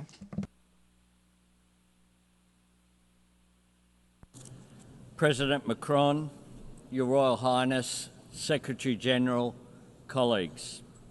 In 1947, Australia was proud to be the first member of the United Nations to vote for the plan that made the modern state of Israel possible. But that plan always encompassed two states, a state of Israel and a state of Palestine, living side by side within internationally recognised borders, recognising each other's right to live in peace and security. 8 decades ago, those hopes were consumed by conflict, and that has been the grim pattern over the years. Opportunities not taken, compromises rejected, good faith betrayed, a cycle of violence that has crushed generations. We saw that in the horrific events of October 7, 2023. Hamas terrorists descending on a festival promoting friends, love and infinite freedom to perpetrate atrocities. One Australian, Galit Carbone, was among those killed. Australia embraces all who carry the weight of grief. We repeat our call for the hostages to be returned immediately and with dignity. And we stand with Jewish people everywhere who feel the cold shadow of history's darkest chapter in any act of anti-Semitism. Throughout this conflict, Australia has supported calls for a ceasefire because every innocent life matters. Every Israeli life, every Palestinian life. Right now, Gaza is in the grip of a humanitarian catastrophe, and the Israeli government must accept its share of responsibility. Tens of thousands of civilians have been killed. Desperate people, including children, denied vital aid. Aid workers killed, including Australian Zomi Frankham. Journalists killed trying to bring the truth to light. This comes alongside the continued illegal expansion of settlements on the West Bank and an increase in settler violence. Threats to annex parts of Palestine and permanently displace the Palestinian people. Such conduct risks putting a two-state solution beyond reach. That is where the current road leads. We must choose a different path. We must break this cycle of violence and build something better. Yesterday, Australia recognised the state of Palestine.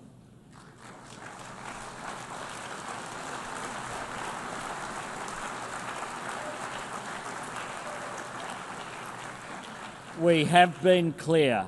The terrorist organisation Hamas can have no role in Palestine's future. Our recognition was predicated on commitments from the Palestinian Authority, reaffirming Israel's right to exist in peace and security, that Hamas turn over its weapons to Palestinian security forces and never controls Gaza again, and the PA must demilitarise, hold democratic elections and undertake wholesale reform to governance, finance and education. The leadership of the Arab League has added strength to these commitments.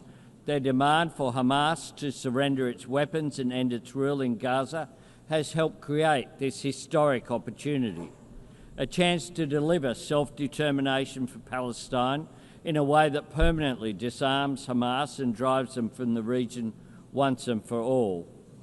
Recognising the aspirations of the Palestinian people is about more than a seat, a voice and a vote in the councils of the world.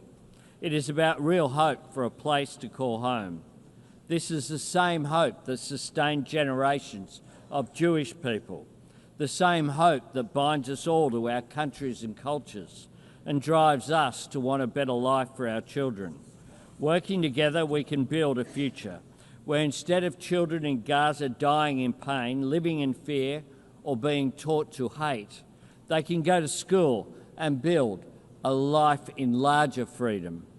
That future depends on recognition being followed by reconstruction and reform, a credible cooperative peace plan supporting recovery in Gaza and security for Israel, establishing governance and excluding Hamas on the day after and every day after that. This is the next step we must take, and we must take it together. I thank you very much.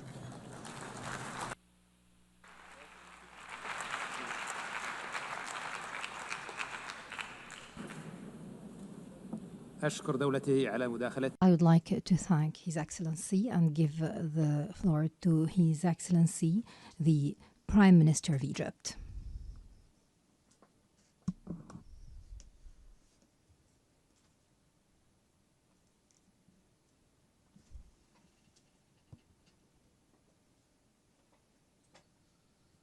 In the name of God, the compassionate, the merciful, Your Excellency President Emmanuel Macron, President of the Republic of France, Your Highness Prince Farhan, Minister of Foreign Affairs of Saudi Arabia, Your Excellency Antonio Guterres, United Nations Secretary-General, ladies and gentlemen. Allow me at the outset to commend the efforts made by the Kingdom of Saudi Arabia and the Republic of France to organize this important conference. This conference embodies our collective commitment to the two-state solution as the only way to achieve a just and comprehensive peace in the Middle East. On behalf of Egypt, which for more than 40 years has led efforts to establish a just peace and stability in the Middle East, I address you today. Today more than ever, we need to emphasize that there will be no stability in the Middle East without a just and comprehensive solution that meets the legitimate aspirations of the Palestinian people to establish their independent state on the lines of the 4th of June 1967 with East Jerusalem as its capital. To put it bluntly, the two-state solution is not just a political choice or a moral obligation. Instead, it's a security imperative. The only path to a secure, stable, and prosperous Middle East is to guarantee the Palestinian people's right to freedom, dignity, and independence. Security will not be achieved in Israel through military force or attempts to impose a fait accompli. Ignoring Palestinian rights will only bring about more escalation and instability. The lack of a political horizon will open the door to more violence and radicalism. This has been proven by the successive developments in our region, especially over the past 2 years. In this vein, I would like to stress Egypt's full condemnation of the ongoing Israeli aggression against the Palestinian territories and throughout the region. This includes the dangerous precedent of bombing the brotherly state of Qatar, which joins Egypt in the mediation effort to end the aggression on the Gaza Strip and restore stability. Ladies and gentlemen, the adoption of the New York Declaration by the General Assembly is a historic moment to renew the international community's commitment to fulfill the right of the Palestinian people to an independent state. Egypt hopes that this conference will see immediate, broad, and unconditional recognition of the State of Palestine by the states that have not yet taken such a step. However, what is required of us today is to build on these developments. We need to take practical steps to relaunch a genuine peace process with a specific time frame. This will bring about a just and sustainable solution based on the recognized resolutions of international legitimacy. Egypt continues to make all effort to reach a ceasefire in the Gaza Strip. We clearly believe that reaching a ceasefire and ending the bloodbath in Gaza is possible, as it is obligatory and necessary. The report of the United Nations Independent International Commission of Inquiry raises the alarm bell. It awakens every human conscience. Its findings were clear in confirming that Israel committed the crime of genocide with its material and moral elements against Palestinian civilians in the Gaza Strip. Ladies and gentlemen, I would like to stress that Egypt rejects any attempt at trying to displace the Palestinians or liquidating their cause. This amounts to the crime of ethnic cleansing. Thus, Egypt will, as soon as we reach a ceasefire, will host an international reconstruction conference in the Gaza Strip to mobilize the necessary funding for the Arab Islamic Reconstruction Plan in coordination with the government of Palestine. This will ensure that the Palestinian people will remain on their land, and it will help them overcome the huge losses caused by the aggression. I call upon all our partners in the international community to contribute to this reconstruction effort and early recovery as part and parcel of any serious move to make the two-state solution a reality. Ladies and gentlemen, we stand today in a pivotal moment. Either we establish a just and lasting peace that opens doors of hope for our peoples, or we leave the region hostage. The sound was cut off.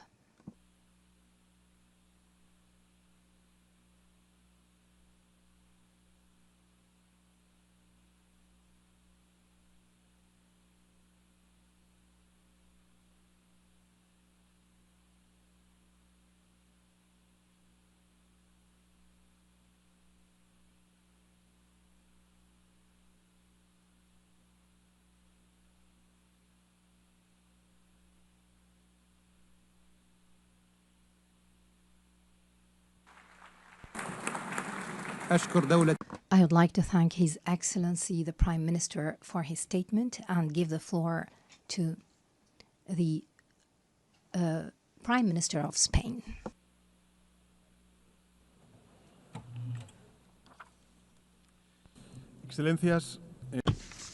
Excellencies, whilst the recognition of a Palestinian state is urgent, it is all the more urgent that there exist a Palestinian people in the state that we're claiming to recognize, and regrettably the Palestinian people are being annihilated.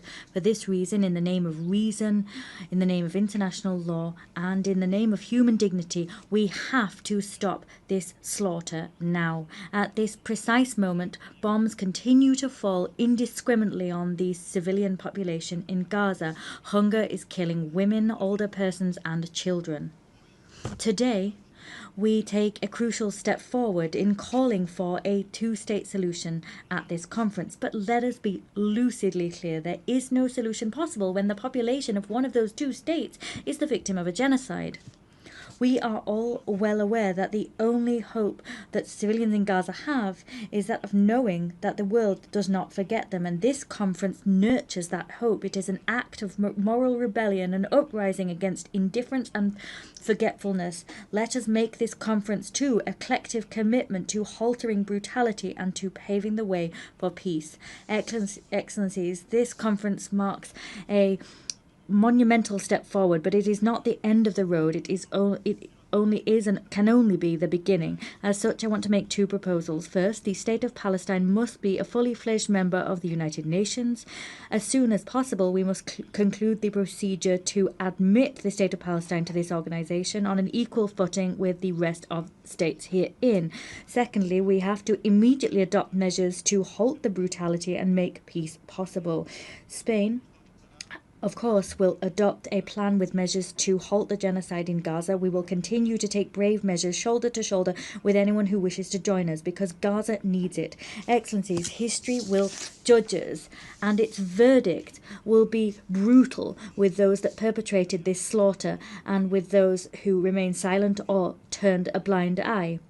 We need to take a step forward so that reason can prevail, for diplomacy, for the respect for international law, for IHL, for common sense, and the most basic values that we hold as humankind.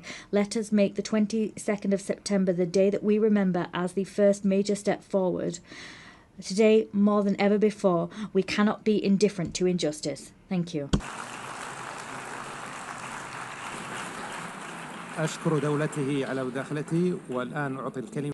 I thank the President of the Government of Spain for his statement, and I give the floor to the Prime Minister of Canada.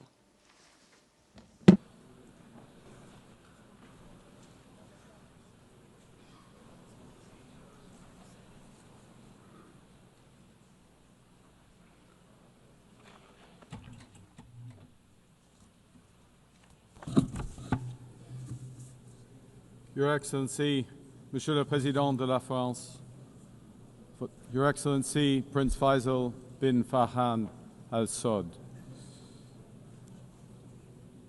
Since 1947, it has been the policy of every Canadian government to support a two-state solution for lasting peace in the Middle East.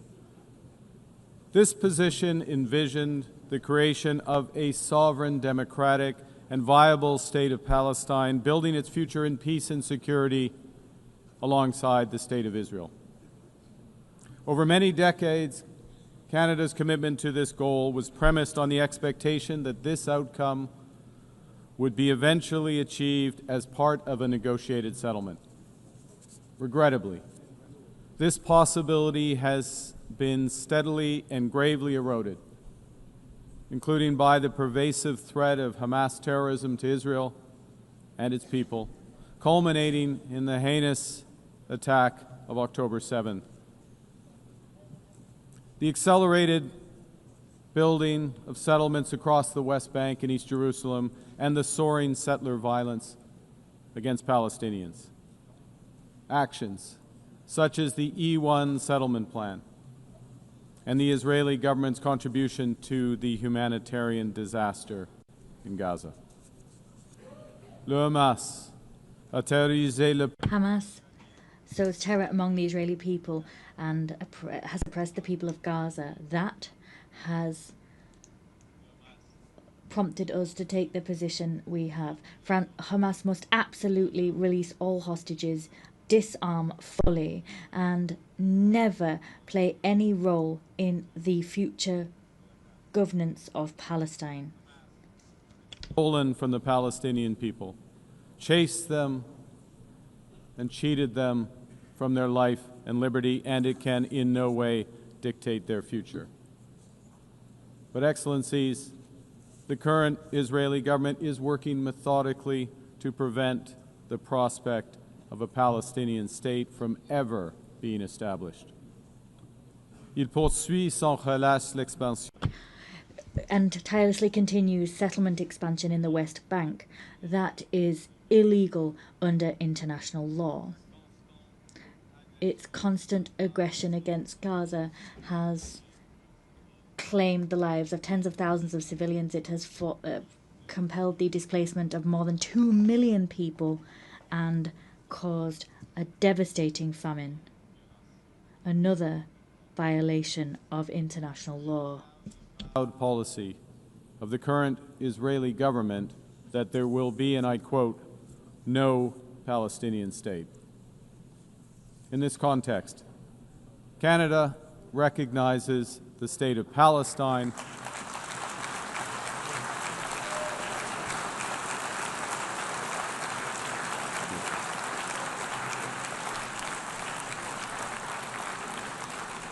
and we offer our full partnership in building the promise of a peaceful future for both the state of Palestine and the state of Israel. Excellencies, Canada is under no illusions that this recognition is a panacea.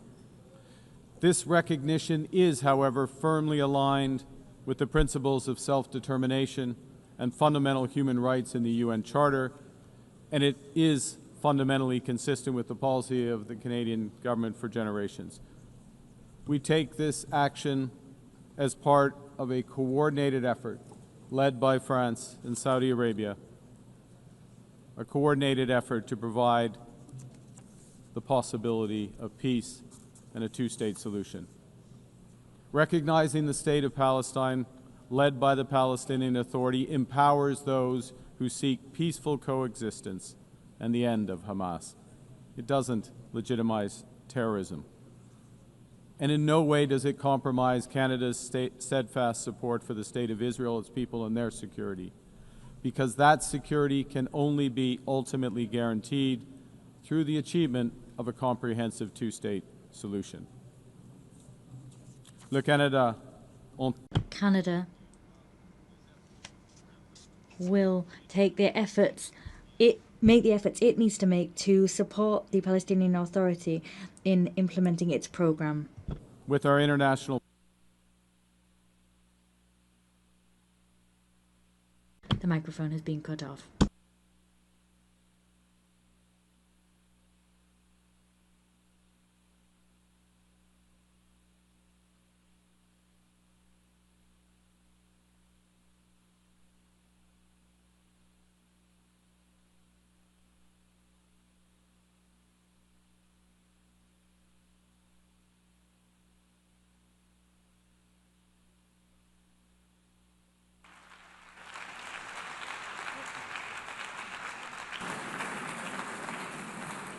أشكر دولة I thank the Prime Minister of Canada for his statement. I give the floor to the Prime Minister of Ireland.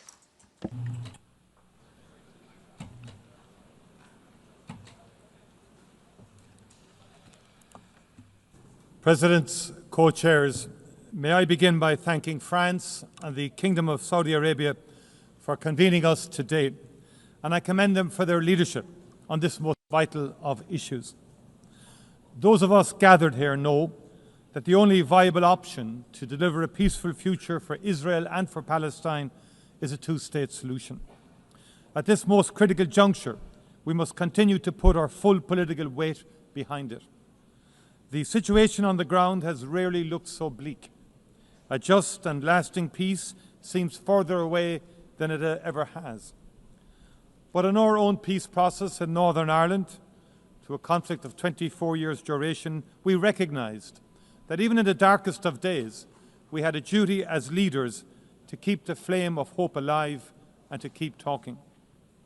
The immense suffering of the Palestinian population in Gaza over the past 2 years has been an affront to the world. It has horrified people around the world, nowhere more than in Ireland, where people have been moved to sorrow and to anger. What happened to Israel on the 7th of October was a horrific and brutal attack on an innocent civilian population, and Hamas must be held to account for its actions. It was an appalling act of crime, war crime. But it cannot justify what has happened since. More than 65,000 people killed in Gaza. Horrifically, more than 20,000 of them children. The use of food as a weapon of war, with scarcity becoming hunger, becoming famine. Hospitals attacked, homes and schools destroyed, thousands of years of culture wiped out. People shot as they desperately seek food for their families. Doctors, aid workers, journalists targeted and killed. We have reached a point where what has been credibly described as a genocide is being carried out in front of the eyes of the world. It would be easy to just despair, but we must not. Gaza must move us to action.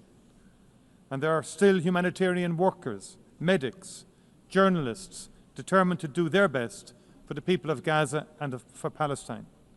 They are doing so with the most extraordinary courage and without regard to their own safety. To honour them and the Palestinian people, it is right that we as political leaders play our part too.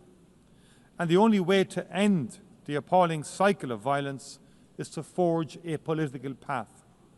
And the only credible destination is a two-state solution, with Israel and Palestine living side by side in peace and security.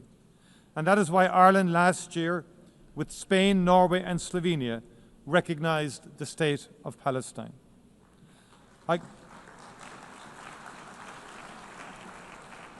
I commend those who have taken the decision to recognise the state of Palestine this week, and I strongly urge those who have yet to do so to give it serious consideration.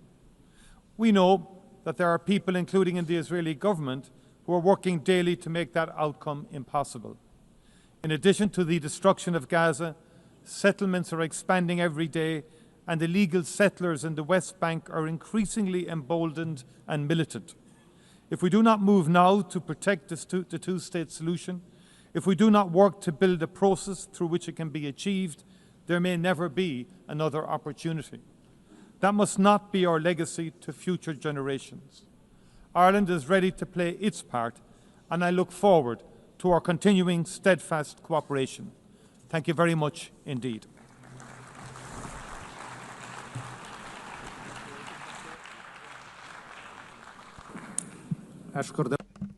I thank His Excellency for his statement, and I now give the floor to the Prime Minister of Belgium.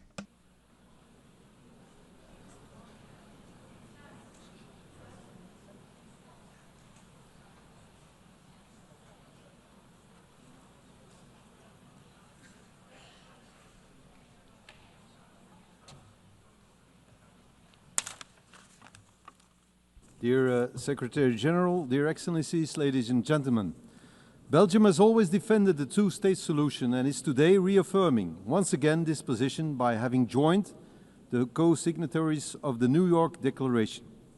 Only this solution will allow Israelis and Palestinians to live side by side in peace and security. To support this aspiration, since the Oslo agreements, Belgium has provided bilateral funding and technical assistance to the Palestinians for a total amount of around 600 million euros. We also remain committed to meeting the acute humanitarian needs in Gaza. We have recently airdropped over 190 tons of humanitarian supplies to address the most acute needs. The Belgian government has recently decided to add another 12.5 million euros to our humanitarian budget for Gaza, in addition to what has already been disbursed. Full and free access to Gaza for providing massive humanitarian aid is an urgent need, as the famine has been officially recognized by the United Nations. Ladies and gentlemen, the resumption of settlement activities in the West Bank, particularly the E1 project, the military occupation aimed at the full occupation of Gaza, as well as the indescribable humanitarian crisis, all raise fears today that, in the absence of an international response confirming the need to keep the prospect of a Palestinian state alive, peaceful and sustainable coexistence in two states may no longer be possible. The recent declarations of a number of Israeli ministers, including the Prime Minister himself, that no state of Palestine will ever exist, is an additional reason for reaffirming the right and the need of the Palestinians having their own state. Therefore, Belgium is giving out a strong political and diplomatic signal to the world today by joining the group of countries that announces the recognition of the State of Palestine in the margin of this high-level week of the United Nations General Assembly.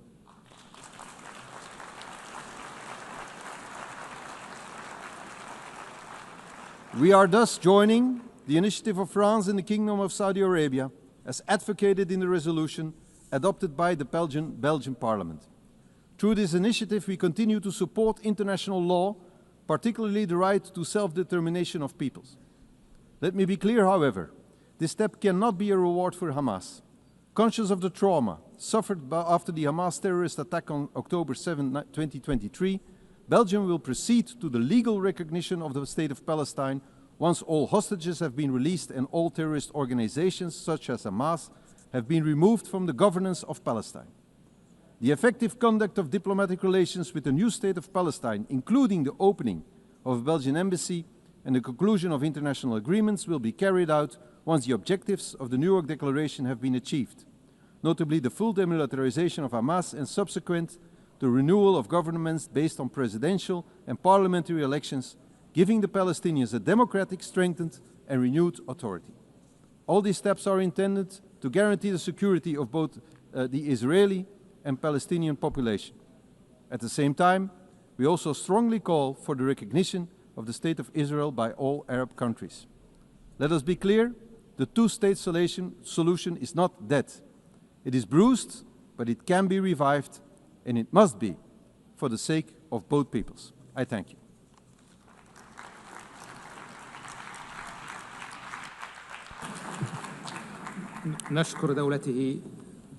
We thank His Excellency, and I now give the floor to His Excellency Prime Minister of Norway.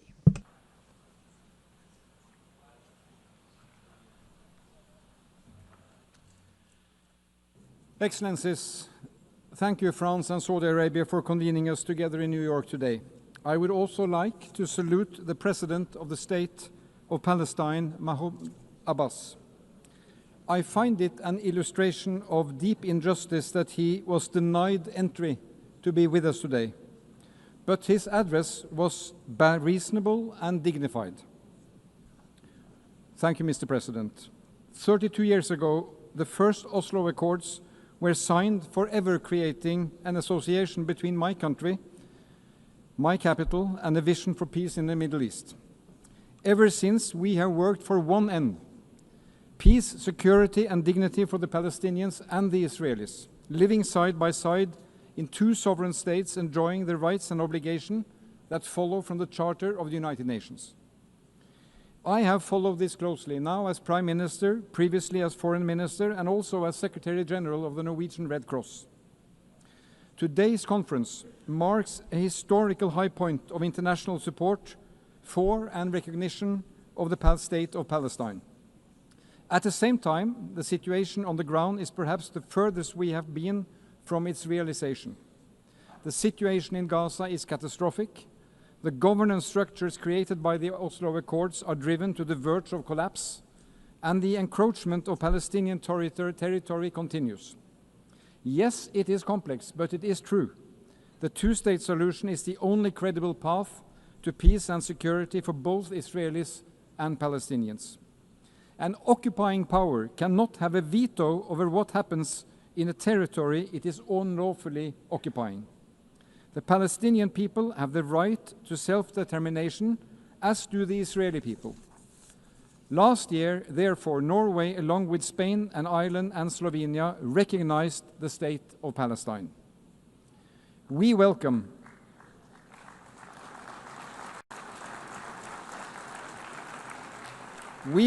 the recognitions announced this week and last year and today. Merci, Monsieur le Président, pour la décision. And thank you, Mr. President, for France's decision. The urgent need to stop the violence, improve access to humanitarian assistance, release the hostages, and pave the way for a lasting solution based on the fundamental principles of the Charter of the United Nations. Only last week, this Assembly approved a roadmap of concrete actions to this end. And in July, a broad majority voted the New York Declaration. But friends, there will be no state of Palestine or a body to govern Gaza the day after without functioning Palestinian authorities. Preserving and reforming the institutions that we together have invested in and helped build over the last 3 decades is critical. It is critical for the well-being of the Palestinian population and its desperate hour. And it is critical for peace and security also for Israel. The alternative is chaos or worse. It is the strongest rejection we can come up with of Hamas and terrorism to recognize a Palestinian state under the Charter of the United Nations. Norway will continue to support the Palestinian government, including through emergency funds we are mobilizing with other donors. And we continue to call on Israel to release the tax revenues owed to Palestine. These revenues are desperately needed to fund schools, hospitals, and the police. So, friends, this is a time to stand up and be counted. As defenders of human dignity and human rights, as defenders of a world with firm laws and rules, as defenders of peaceful resolutions. For 80 years, the UN has been a family of nations. The state of Palestine belongs to this family. Thank you.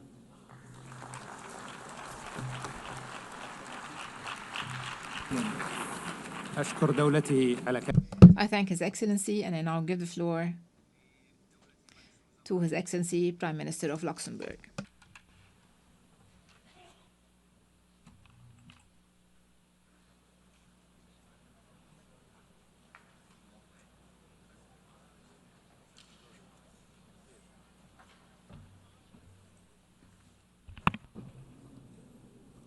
Monsieur le Président, Your Royal Highness, ladies and gentlemen, there are moments in history when the cause of peace demands both moral clarity and political courage.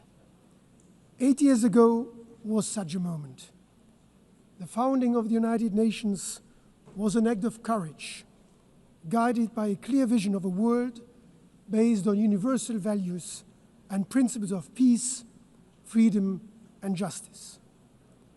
Today, again, is such a moment in history. Luxembourg stands here today as a partner to all those who believe that diplomacy still matters, that it can make a difference. We want to remain true to their promise made 8 years ago. Luxembourg stands here today as a partner for peace. We remain convinced that a two-state solution remains the only viable way forward for a lasting peace. Our goal is a safe and secure state of Israel living side by side with a safe and secure state of Palestine. Rarely has the prospect of a two-state solution felt more distant than today, and yet never has the international will to achieve it been more unified. When doubts grow, we must face them with the certainty of hope. That is why I solemnly declare that as of today, Luxembourg formally recognizes the state of Palestine.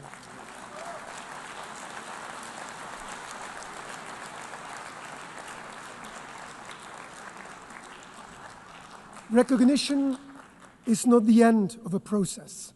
It is the beginning of a renewed commitment to hope, a commitment to diplomacy, to dialogue, to coexistence, and a two-state solution, to the idea, fragile but still possible, that peace can prevail. We take this step fully aware of its great symbolic weight. It is our contribution to a political process, one that we hope will revive the prospect of a negotiated two-state solution, grounded in the legitimate aspirations of both Palestinians and Israelis. It is fully aligned with the principles that have guided Luxembourg's foreign policy since 1945. Respect for international law, the promotion of a rules-based order, and the values enshrined in the UN Charter. And let me be clear, this is not a decision against Israel or its people, a people with which my country shares strong historic ties, and whose right to live in peace and security we have been fully upholding since 1948. Luxembourg has been and will remain a friend of the people of Israel and Jews around the world. And with the same clarity, let me say that this is not a decision to reward violence or endorse any actor who undermines peace. Luxembourg condemns, in the strongest possible terms, the atrocities of October 7, and we call for the immediate and unconditional release of all hostages. And in line with the New York Declaration, we expect the Palestinian leadership to live up to the responsibilities of statehood. The road ahead will not be easy.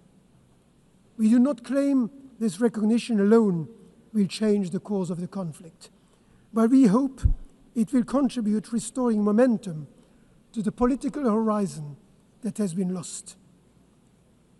Peace is not simply declared. Real peace, lasting peace, is built step by step, brick upon brick.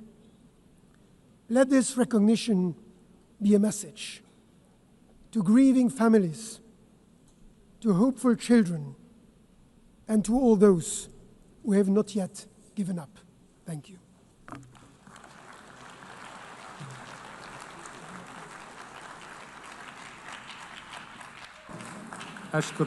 I thank His Excellency the Prime Minister and give the floor to the Prime Minister of Malta.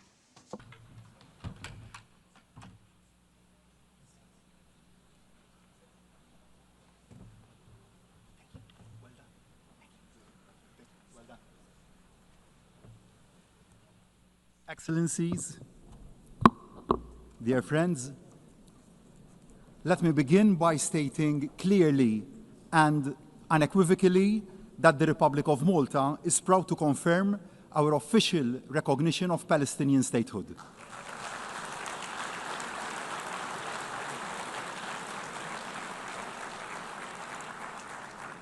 We do so as a demonstration of our concrete commitment to a genuine and peaceful two-state solution, as the only solution that will secure the future of both peoples. Malta is equally unequivocal in its support for the right of Israel to exist alongside a democratic Palestinian state. In making this commitment, I am acutely aware of how events have unfolded since the appalling Hamas attacks of October the 7th. They were the despicable work of a terrorist organization which must have no place in the emerging Palestinian state. Since then, Malta has been unwavering in calling for the unconditional release of all the remaining hostages. No ifs, no buts. The hostages must come home now. Malta adds once again its voice to those demanding an immediate and permanent ceasefire. The fighting must stop now. I am also aware of the opinion that recognizing the state of Palestine somehow amounts to a victory for Hamas. A two-state solution, however, is the worst possible outcome for Hamas. It is not what they want to see. They want to see Israel wiped off the map. Malta and our allies want to see Hamas wiped out. We must never forget that Hamas openly and violently opposed all the previous efforts at peace. If Palestinians can see a peaceful and realistic road to nationhood and self-determination, it fatally undermines the siren cries of Hamas. It offers the only hope that there is an alternative to conflict. I ask, what is the other alternative? What is the future that the hotheads on both sides envisage? A conflict without end? Israel under constant attack? A region mired in instability? That is an outcome nobody should want. Instead, with the right to recognition come huge responsibilities for the Palestinian leadership. There must be absolute adherence from the outset to non-violence, and mutual recognition. Hamas must have no role in any shape or form in the future government of Palestine. Malta supports the Palestinians' authority, one state, one government, one law, one gun approach, and the need for urgent, free, and fair elections. Equally, there are urgent responsibilities for the Israeli government. The attacks on civilians and infrastructure must stop immediately. The illegal settler encroachment and accompanying violence in the West Bank must also stop immediately. And unhindered aid under genuine international auspices must be allowed to flow immediately. Starvation is being suffered in Gaza, and the deaths of hungry civilians trying to access the pitiful trickle of food aid being allowed in cannot be allowed to go on.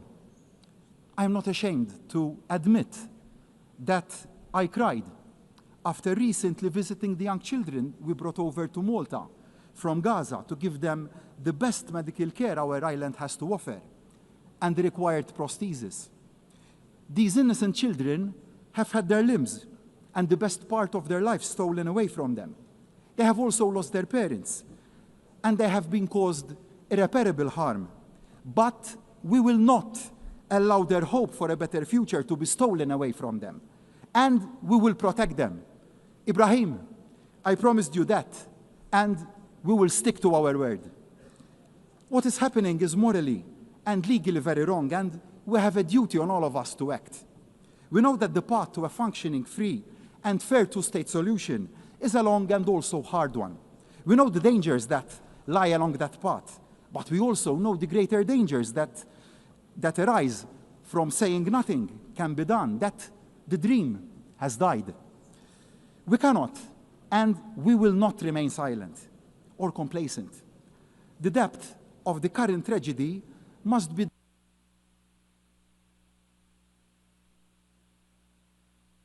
The speaker's microphone has been cut off.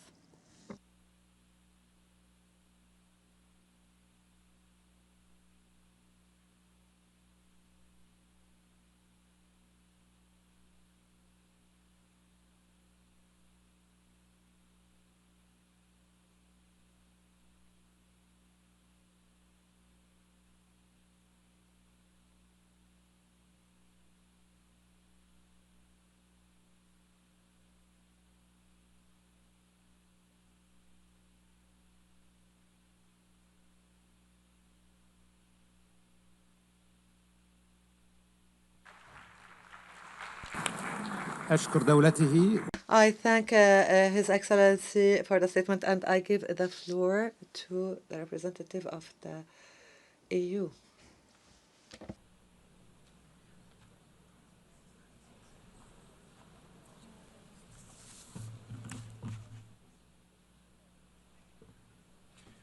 Monsieur le Président, Altesse Royale, President, Your Royal Highness, Excellencies, I would like to thank the initiative of France and Saudi Arabia, the initiative being to gather us at a critical juncture for peace in the Middle East.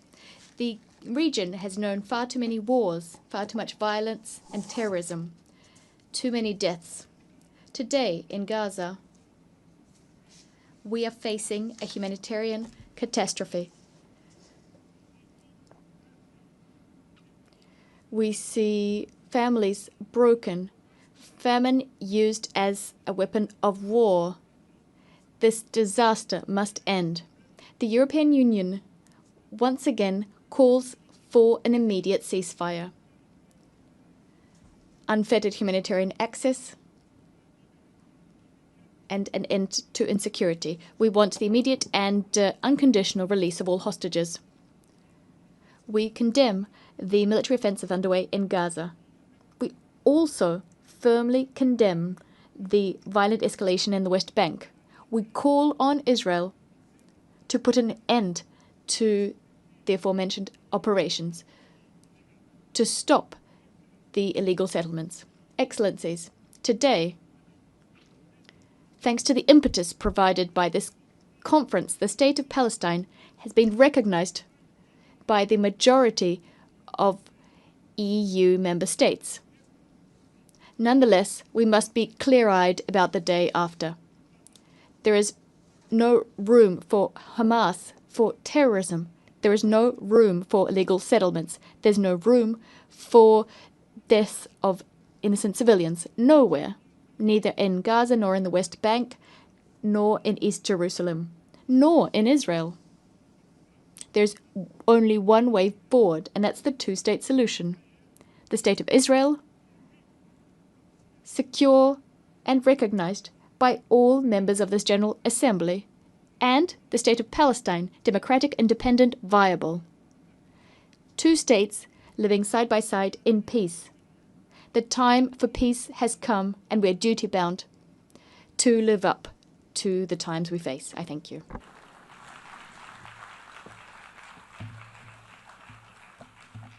Monsieur le Président, President, ladies and gentlemen, when the night is darkest, we must hold fast to our compass. And our compass is the two-state solution. October 7th has opened one of the darkest chapters in history. We all agree that the tragedy in Gaza must stop right now and all hostages released. But ending the war might not be enough if there is no pathway to peace, if the prospect of two states is no longer viable. And as we speak, the two-state solution is being undermined, and this cannot be, because the only realistic peace plan is based on two states, with a secure Israel, a viable Palestinian state, and the scourge of Hamas removed. Since the beginning of this war, Europe has been the lifeline of the Palestinian Authority. We have put together an unmatched and unprecedented financial package of 1.6 billion euros. But as the very survival of the Palestinian Authority is at stake, we must all do more. And this is why we will set up a Palestine donor group. Any future Palestinian state must be viable, also from the economic point of view. And this can be achieved also with the support of the Palestinians' neighbors. We Europeans will set up a dedicated instrument for Gaza's reconstruction in coordination with other donors' efforts. Gaza must be rebuilt, the Palestinian economy must be relaunched, and I invite all of you to join in the effort to make this happen. Of course, in the end, only the Israelis and the Palestinians can agree on the way forward. But the international community has so much to contribute. We can facilitate, we can rebuild, but most importantly, we can keep hope alive. Thank you very much.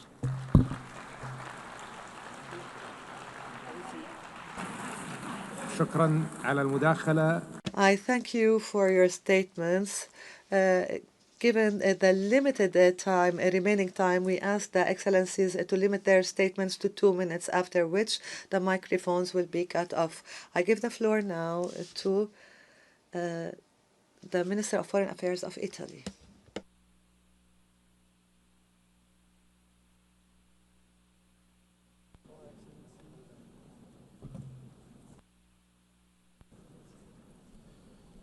President Macron, Minister Faisal, this conference takes place at a crucial time. The humanitarian situation in Gaza is catastrophic. Our position is clear. Italy is against the occupation of Gaza Strip and against any idea of displacement of its population. Italy condemns also the recent attack against Doha, but we encourage Doha to continue in the crucial effort to mediate together with Egypt and the United States to reach a ceasefire. We deplore the decision of the Israel government to expand settlements in the West Bank. We also condemn in the strongest terms, the recent terrorist attacks carried by Hamas against the Israeli civilian population in Jerusalem. We are fully convinced that a path to peace is still possible. Like Pope Leo said, we cannot abandon the hope for peace. Italy strongly supports the dream of the Palestinian people to have a state. We will continue to support the Palestinian Authority in its reform. We will work hard for two-state solutions with the peaceful coexistence of the Palestinians and Israelis. It is the only solution to ensure a future of peace and prosperity in the Middle East. For this goal, it's crucial to reach the ceasefire, the liberation of the hostages, and the assumption of full humanitarian access. From the beginning of the conflict, Italy provided thousands of tons of aid to the Palestinian population. We also organized medical evacuation to cure in Italy hundreds of Palestinian children. We know this is not enough. We must interrupt the cycle of violence. The message from New York is clear. Israel, stop bombing. Hamas, freedom immediately for the hostages. We must focus on the day after. It should meet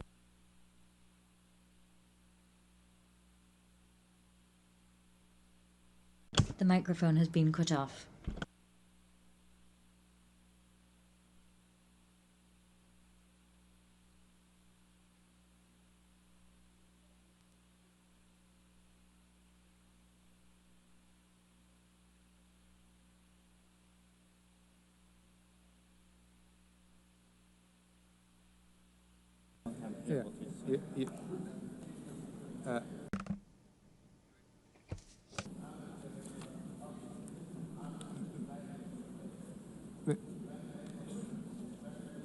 Minister.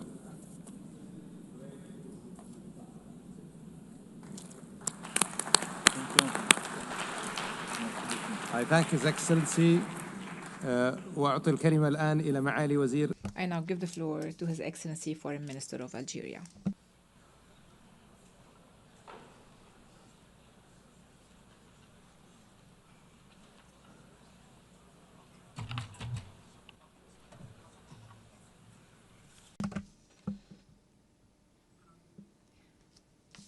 I thank the co-presidency of this conference. Algeria welcomes the convening of this conference, which is the fruit of an international consensus. This consensus is the main guarantor for a just, lasting, and final settlement to the Israeli-Palestinian conflict. This international consensus is a strong barrier against Israeli expansionist policies under the guise of the Greater Israel myth. This international consensus is the most powerful response to the illusions of the Israeli occupation and its belief that it alone holds the power to veto the establishment of the Palestinian state on the land of Palestine. It is time for concrete action to realize and enforce this consensus on several levels. The first level is expanding the base of official recognitions of the State of Palestine as an irreversible international reality. The second level is enabling the State of Palestine to obtain full membership in our organization, a membership that the President of the Republic, Mr. Abdelmajid Tebboune, has consistently called for from this very rostrum. The third level is confronting diplomatically, legally, politically, and economically the plans of the occupation to annex Palestinian land and to displace the Palestinian people from their historic homeland. The fourth and final level is the internal Palestinian level.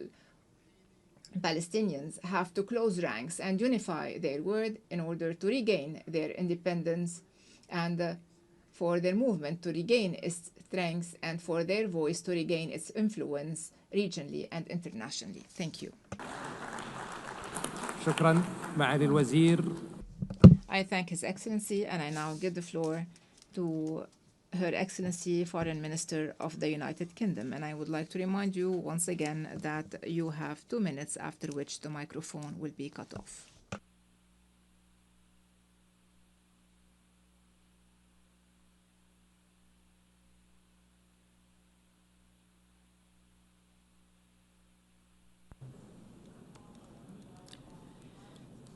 Thank you, Chair. Thank you, Your Excellencies, President Macron and Prince Faisal. I stand before you today beneath the emblem of the United Nations to confirm the historic decision of the British government to recognise the State of Palestine.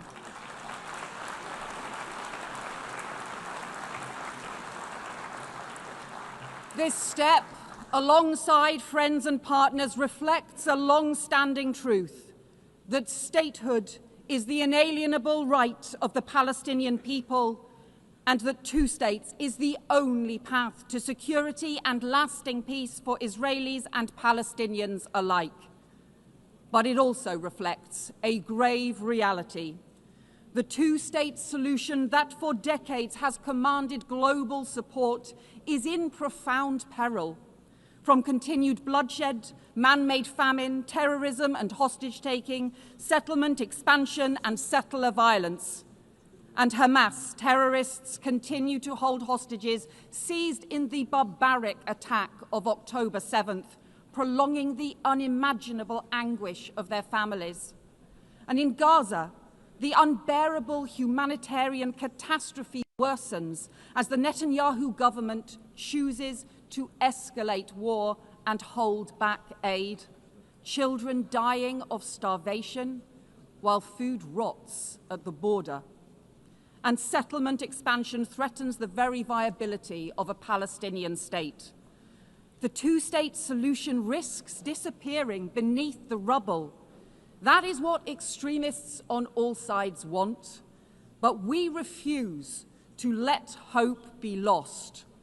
Recognition is born of urgency and principle, alongside our unwavering support for the security of Israel and its people. This pathway is the opposite of Hamas's hateful vision, and this process around recognition has helped cement the rejection of Hamas across the Arab world, alongside new reforms to the Palestinian Authority, because there can be no role for Hamas in the future governance of Palestine. But recognition must be a spur, not a substitute for urgent action. A ceasefire now, the release of all hostages, the restoration of aid, and a lasting framework for peace. Recognition is about the future, but it is rooted in our past. 75 years ago, Britain was rightly proud to recognise the State of Israel. But the promise of upholding Palestinian rights has gone unfulfilled. For decades, my country supported a two-state solution, but only recognised one state.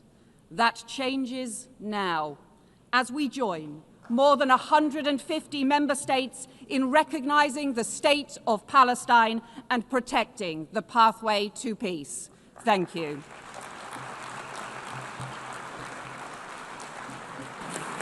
Thank you, Yvette. أشكر معالي. I thank Her Excellency, and I now give the floor to the Foreign Minister of Mexico.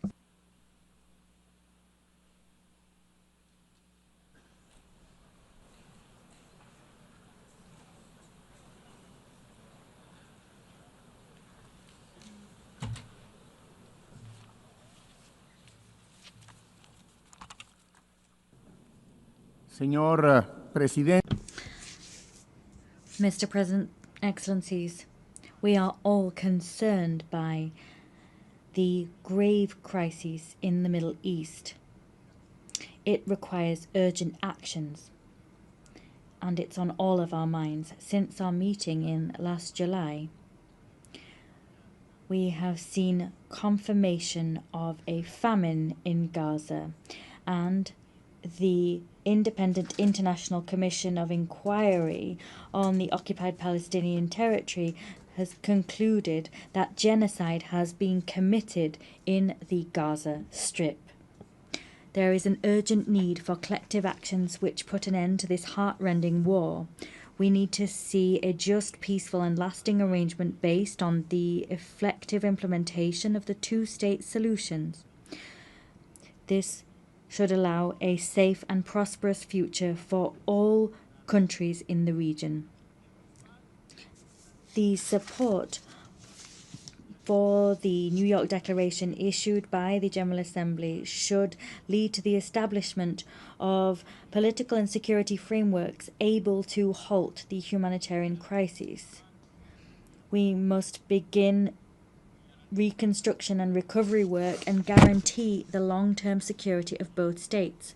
Mexico recognizes these steps taken by all mediating countries to immediately achieve a definitive ceasefire and the release of all hostages.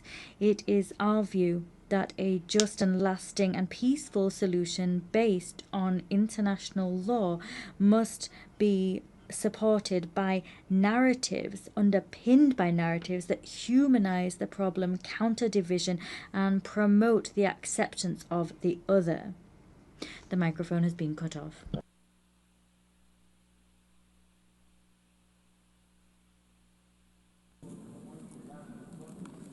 Your Excellency, Mr. Minister, I would like to draw the attention of the Minister that his mic is no longer working.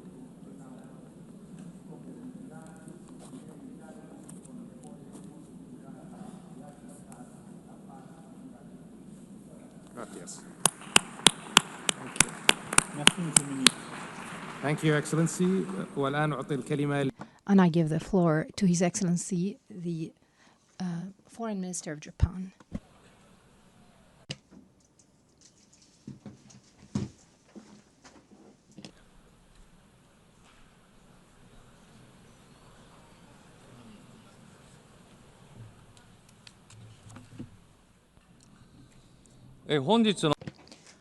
At the outset, I wish to express my profound respect and sincere appreciation to France and the Kingdom of Saudi Arabia for their leadership in convening this high-level conference. Together with Norway, we have had the honor of serving as co-chair of the working group on the economic viability of Palestine, engaging in sincere and constructive discussions with UN member states and international organizations. Urgent action is required to address the fiscal challenges facing the Palestinian Authority, sustained support for the PA, concerted engagement by the international community with Israel, and reforms undertaken by the PA itself. Japan continues to make tangible contributions, including recent financial assistance through the World Bank. Yet today, the situation has reached an extremely grave and alarming juncture that threatens to erode the very foundation of a two-state solution. The sharp deterioration of the humanitarian crisis in Gaza, the expansion of settlement activities in the West Bank, and steps toward annexations are completely unacceptable. Japan strongly condemns these actions and calls on Israel to immediately cease all such unilateral measures. At the same time, Hamas must release all hostages and disarm. Japan has consistently supported a two-state solution. For my country, the issue of recognizing a Palestinian state is not a matter of if, but of when. While carefully monitoring developments in the region, Japan will continue its comprehensive deliberations with even greater seriousness. Above all, what matters most is that Palestine can exist in a sustainable manner, living side by side in peace with Israel. Japan will continue to play a realistic and proactive role in advancing toward the goal of a two-state solution, even by a single step. Should Israel take further actions that block the path to the realization of a two-state solution, Japan will be compelled to introduce new measures in response. Japan fully supports the aspirations of the Palestinian people to establish their own independent state.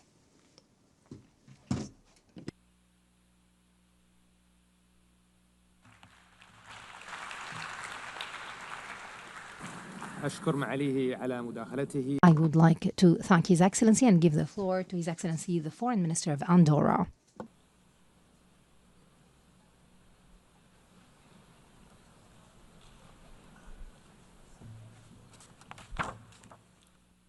Messieurs les Présidents, Excellences. Presidents, Excellencies, ladies and gentlemen, the situation in Gaza has become unbearable. Civilian victims, mostly women and children, run into the tens of thousands. Humanitarian access has been seriously hindered. Hunger is a weapon of war. Forced displacement has taken on outsized proportions. Faced with this human tragedy, we reiterate our call for an immediate ceasefire and the need to ensure a lasting end is put on this terrible conflict. The only credible path out of this conflict, ladies and gentlemen, is the two-state solution. The 12th September vote did not leave a shadow of a doubt. This assembly, by an overwhelming majority, believes that the Palestinian people should live in peace and security within their own state, side by side with the State of Israel. With this widely shared assessment in mind, the government of Andorra approved the recognition of Palestine. We will continue to forcefully call for the release of all hostages, for the disarmament of Hamas, the perpetrators of the atrocious 7th of October 2023 attacks, and for the advent of a Palestinian state that's been demilitarized and that exists under the reformed authority of a government that excludes Hamas. When the conditions are in place and if we can guarantee the full regional integration of Israel, this recognition will take its effect. With this recognition of Palestine, our country, which is proud of its over 7 centuries of uninterrupted peace and remains committed to neutrality, multilateralism. The speaker's microphone has been cut off.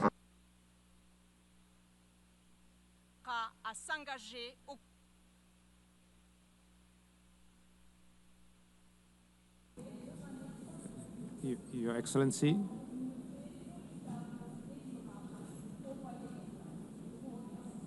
Bravo.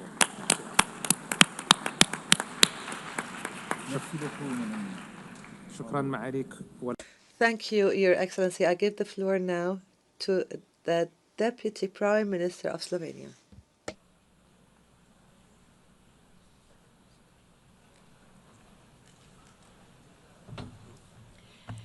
Your Excellencies, I would like to thank France and Saudi Arabia. A mutually agreed and sustainable two-state solution is the only viable path forward for peace in the Middle East. This cannot exist without a legitimate and capable Palestinian Authority, which requires reforms but also international support. We cannot allow the region to revert to an ineffective state that leaves a vacuum. It is for these reasons I signed a memorandum of understanding with Palestine last month. The horrifying images of starving children in Gaza are the outcome of deliberate choices. This is a man-made catastrophe. Gaza is enduring what international law defines as genocide. This demands clarity of words and urgency of action. When brute force replaces law, it will not bring security. It will bring instability and radicalization for generations. We insist that law must apply equally to the powerful as to the weak. Slovenia has acted We recognize Palestine together with Ireland, Norway, and Spain. We call for a permanent ceasefire, the release of all hostages, and the protection of all civilians. We insist that humanitarian aid must flow into Gaza. We are at a turning point. We welcome the most recent recognitions and insist others must follow suit. History will not be kind to hesitation. It will not remember speeches that avoided difficult truths. It will unapologetically remember those who stood silent when genocide unfolded. Let this conference be remembered not as another echo chamber, but as the place where the international community finally moved from words to consequences. And the speaker's microphone has been cut off. I thank Her Excellency and I give the floor to the Foreign Minister of Germany.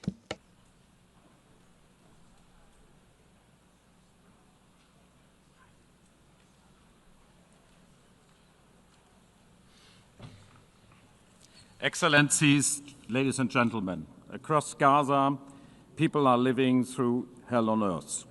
Tens of thousands of people have died. Hundreds of thousands are starving.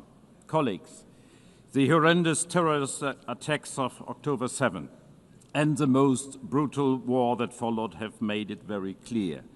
This decades-old conflict cannot be solved by terror, destruction, and death. It can neither be won nor managed. It needs to be resolved. We are well aware that today a two-state solution appears more distant than ever. We are well aware that steps are being taken as we speak to bring it further out of reach. We are meeting today because we are convinced there can be a better future. An independent, democratic, and viable Palestinian state existing side by side and in peace and in security with Israel. A negotiated two-state solution in accordance with international law, one to which no convincing alternative has been presented so far. Colleagues, to bring that future closer, Germany is guided by three principles. First, we do not and will not recognize any changes to the 1967 borders unless agreed upon both parties. Second, we consider Israeli settlements in the occupied territories unlawful and a serious obstacle to peace. And third, we respect the IGC's advisory opinion of 19th July 2024 and act in line with its stipulations. My country will always be deeply committed to Israel's existence, which is still being questioned by some. My country will always be committed to Israel's long-term security.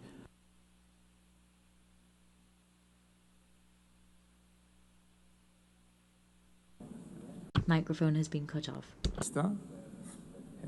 Herr Minister. Herr Minister. Yeah. Herr Minister, Ihr Mikrofon ist ausgeschaltet. Thank you. Thank you, Your Excellency. شكرا معالي الوزير والآن. Thank you, Excellency. I now give the floor to the Foreign Minister of Denmark.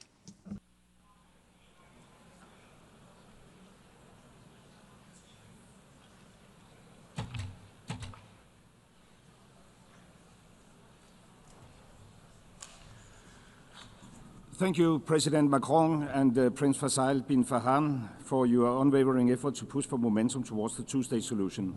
Denmark has endorsed the New York Declaration and remained deeply committed to build on that momentum. Almost 2 years has passed since Hamas' appalling terrorist attack, and ever since, Denmark has repeatedly condemned the attack, and we continue to insist on the immediate and safe release of every hostage. In the meanwhile, the war in Gaza has created a humanitarian catastrophe of unbearable scale, and Israel is expanding its military offensive. This needs to stop now. Israel needs to change course now. As an elected member of the Security Council, Denmark actively pushes for solutions, urging for an immediate ceasefire, release of hostages, unhindered humanitarian access. Today, the two-state solution is challenged by the war in Gaza, by Israel's direct opposition, expanding of illegal settlements, and threats to annex Gaza and the West Bank. This is why I say today, the keys to recognition of the Palestinian state should no longer lie in the hands of the Israeli government. The Palestinians themselves must be able to fulfill the conditions for the creation of a viable Palestinian state. The key must be in their hands. The Palestinians must become masters of their own destiny.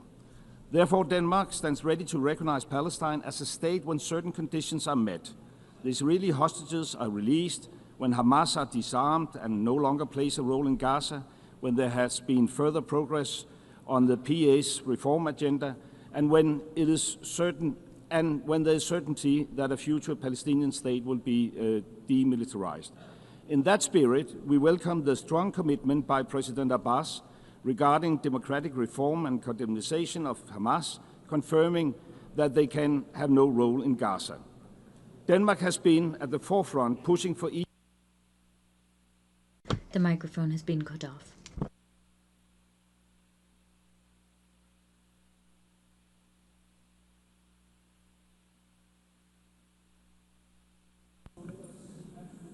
Your Excellency,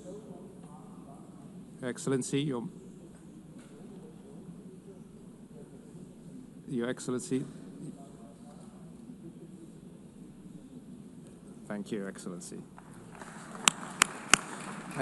Thank you, Your Excellency, and I give the floor to His Excellency, the Foreign Minister of the Netherlands.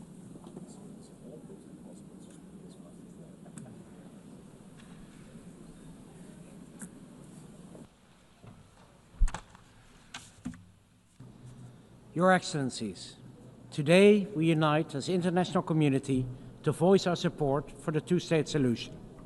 Allow me to thank France and the Kingdom of Saudi Arabia for providing this opportunity. We must bring an end to this continuous cycle of violence and suffering that Palestinians and Israelis have for long endured. We have both the ability and the obligation to provide hope and a future to those who seek peace and reconciliation. The horrendous war in Gaza must end now, and the worrying tide in the West Bank must be turned. With this in mind, we put our signature under the New York Declaration. And with this in mind, we have taken and will take steps to preserve the two-state solution and alleviate the immense suffering of the people of Gaza. A full course correction is needed, and the steps the Netherlands takes at the national and European level should force Israel to change its course. A legitimate and democratic Palestinian Authority with full control of the Palestinian territories is critical for achieving a viable Palestinian state. Hamas can have no role in future governance, must release all hostages and lay down its arms, and any future solution must guarantee the security of Israel, as we remain fully aware of the intention of Hamas and its likes. The Netherlands will recognize the Palestinian state at a later stage as part of a political process that should commence now.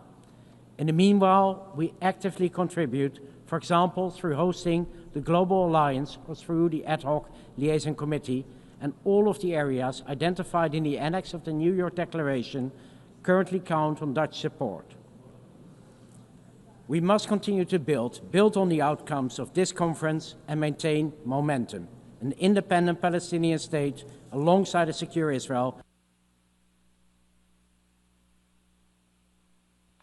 The speaker's microphone has been cut off. Thank you, Your Excellency. I now give the floor to His Excellency, Minister of State of Qatar.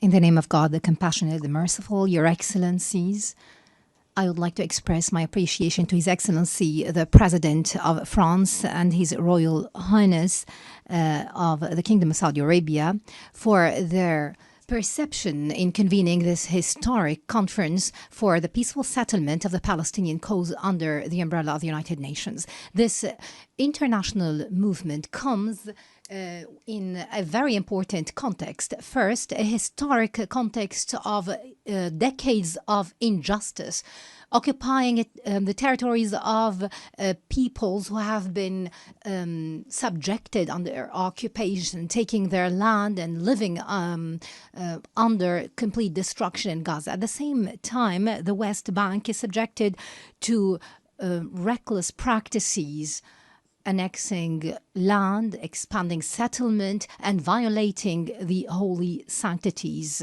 This is a dangerous threat to international peace and security and to the Middle East. This Israeli escalatory aggression came as a threat to so many countries in the region, including my country.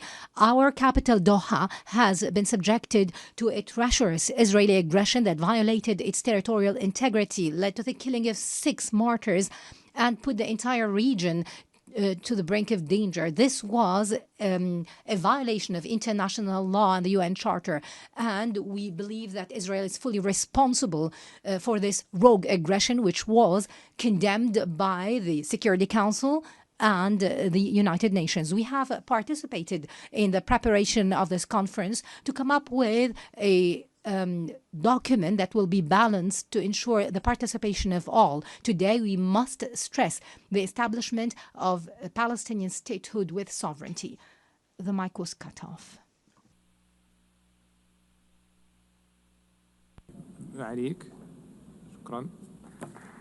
Thank you, Your Excellency.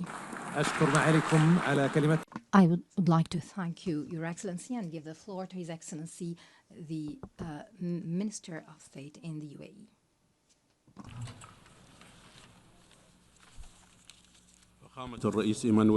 Your Excellency, President Emmanuel Macron,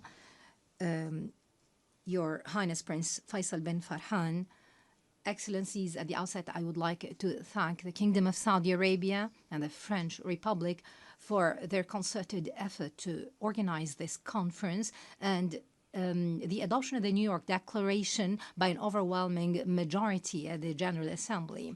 This would lead to the establishment of an independent, sovereign Palestinian state living in peace and security alongside the State of Israel. We welcome the growing international recognition of the State of Palestine. We call upon the states that have not yet recognized the State of Palestine to do so. In light with the dangerous developments unfolding in the Gaza Strip and the ongoing threats to annex the West Bank and other serious and unacceptable violations, it's imperative that we intensify our efforts to achieve an immediate and lasting ceasefire, release all hostages and detainees, and guarantee full, unconditional humanitarian access across the entire Strip. We have to support the mediation efforts by Egypt, Qatar, and the USA. We call upon the Security Council to uphold its legal and moral responsibilities by taking measures to deter Israel and stop its violations in the occupied Palestinian territories and acts of aggression across the region. We caution that this would have grave risks to regional and international security and peace. The achievement of lasting peace hinges on creating a clear political horizon to establish an independent Palestinian state. It's important to have a legitimate, capable Palestinian national authority that can control arms and be accountable. To conclude, Mr. President, let's pave the way for a lasting, just, and comprehensive peace that fulfills the aspirations of the peoples of the region. Thank you. Thank you, Your Excellency, and I give the floor to the Vice President of the Vice Prime Minister of Russia.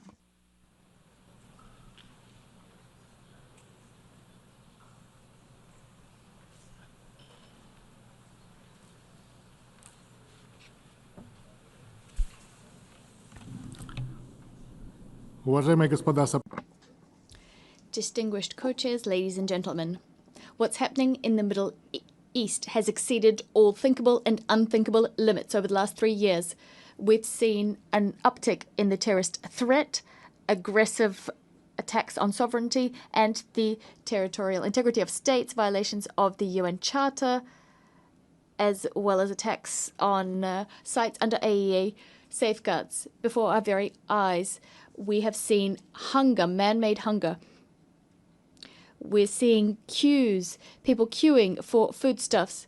50,000 people, children, have died, and many children are suffering from malnutrition. According to the OCHA representative, the city of Gaza has been handed down a death sentence.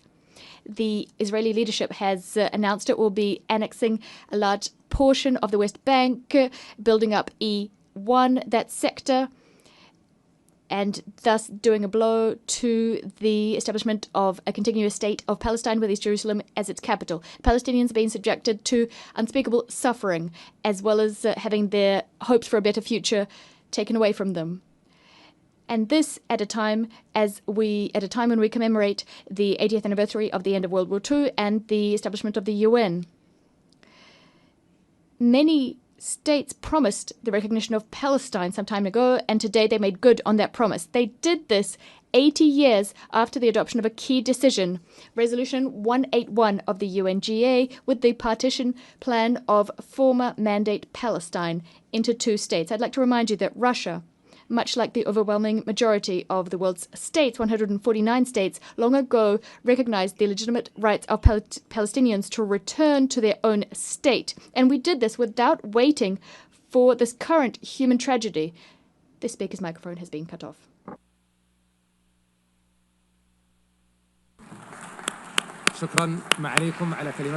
I thank you, Your Excellency, for this statement, and I give the floor to His Excellency, the Secretary-General of the League of Arab States.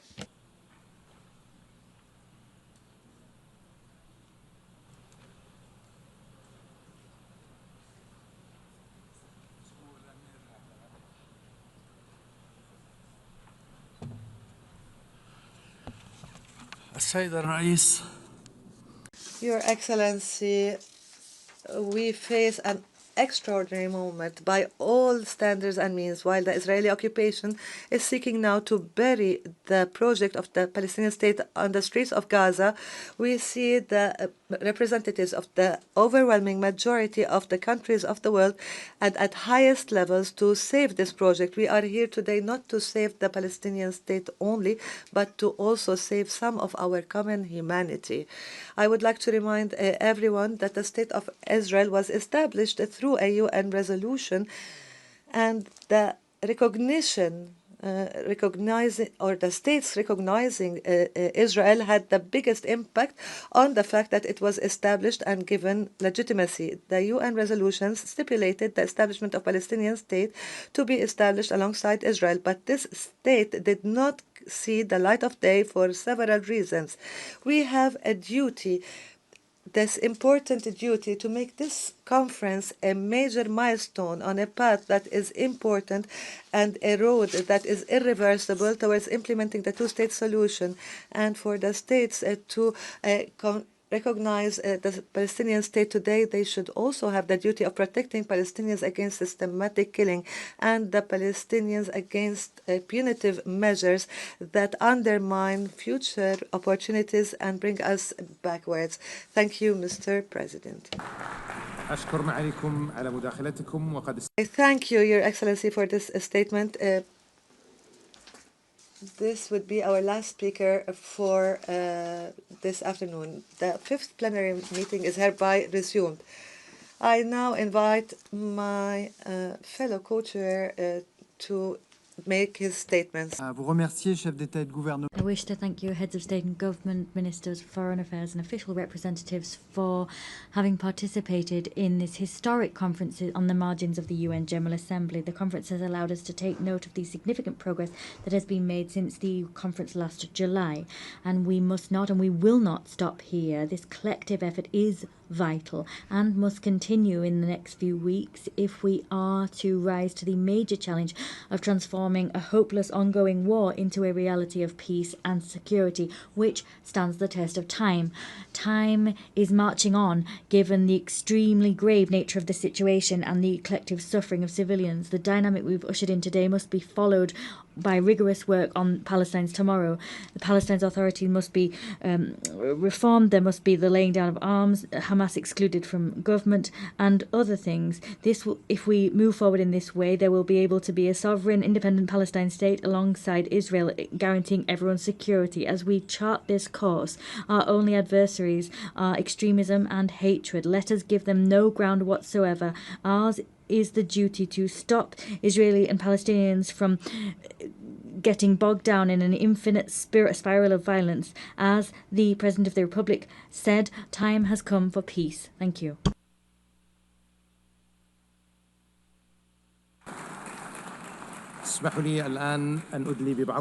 Allow me to make some concluding remarks.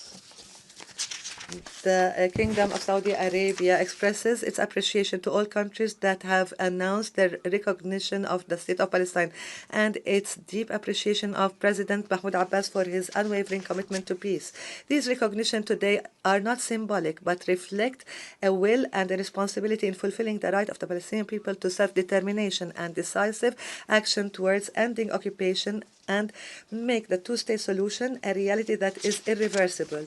Based on what we have witnessed today and this growing consensus, international consensus, we will continue to work with all our partners in order to end the Israeli aggression and ensure accountability, achieve sustainable peace and prosperity for Palestinians and all countries in the region.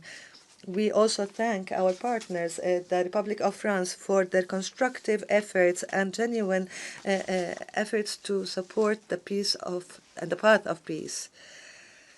I therefore conclude and we come to the end of the conference for the peaceful settlement of the Palestinian question and the implementation of the two-state solution. The meeting is adjourned. Congratulations.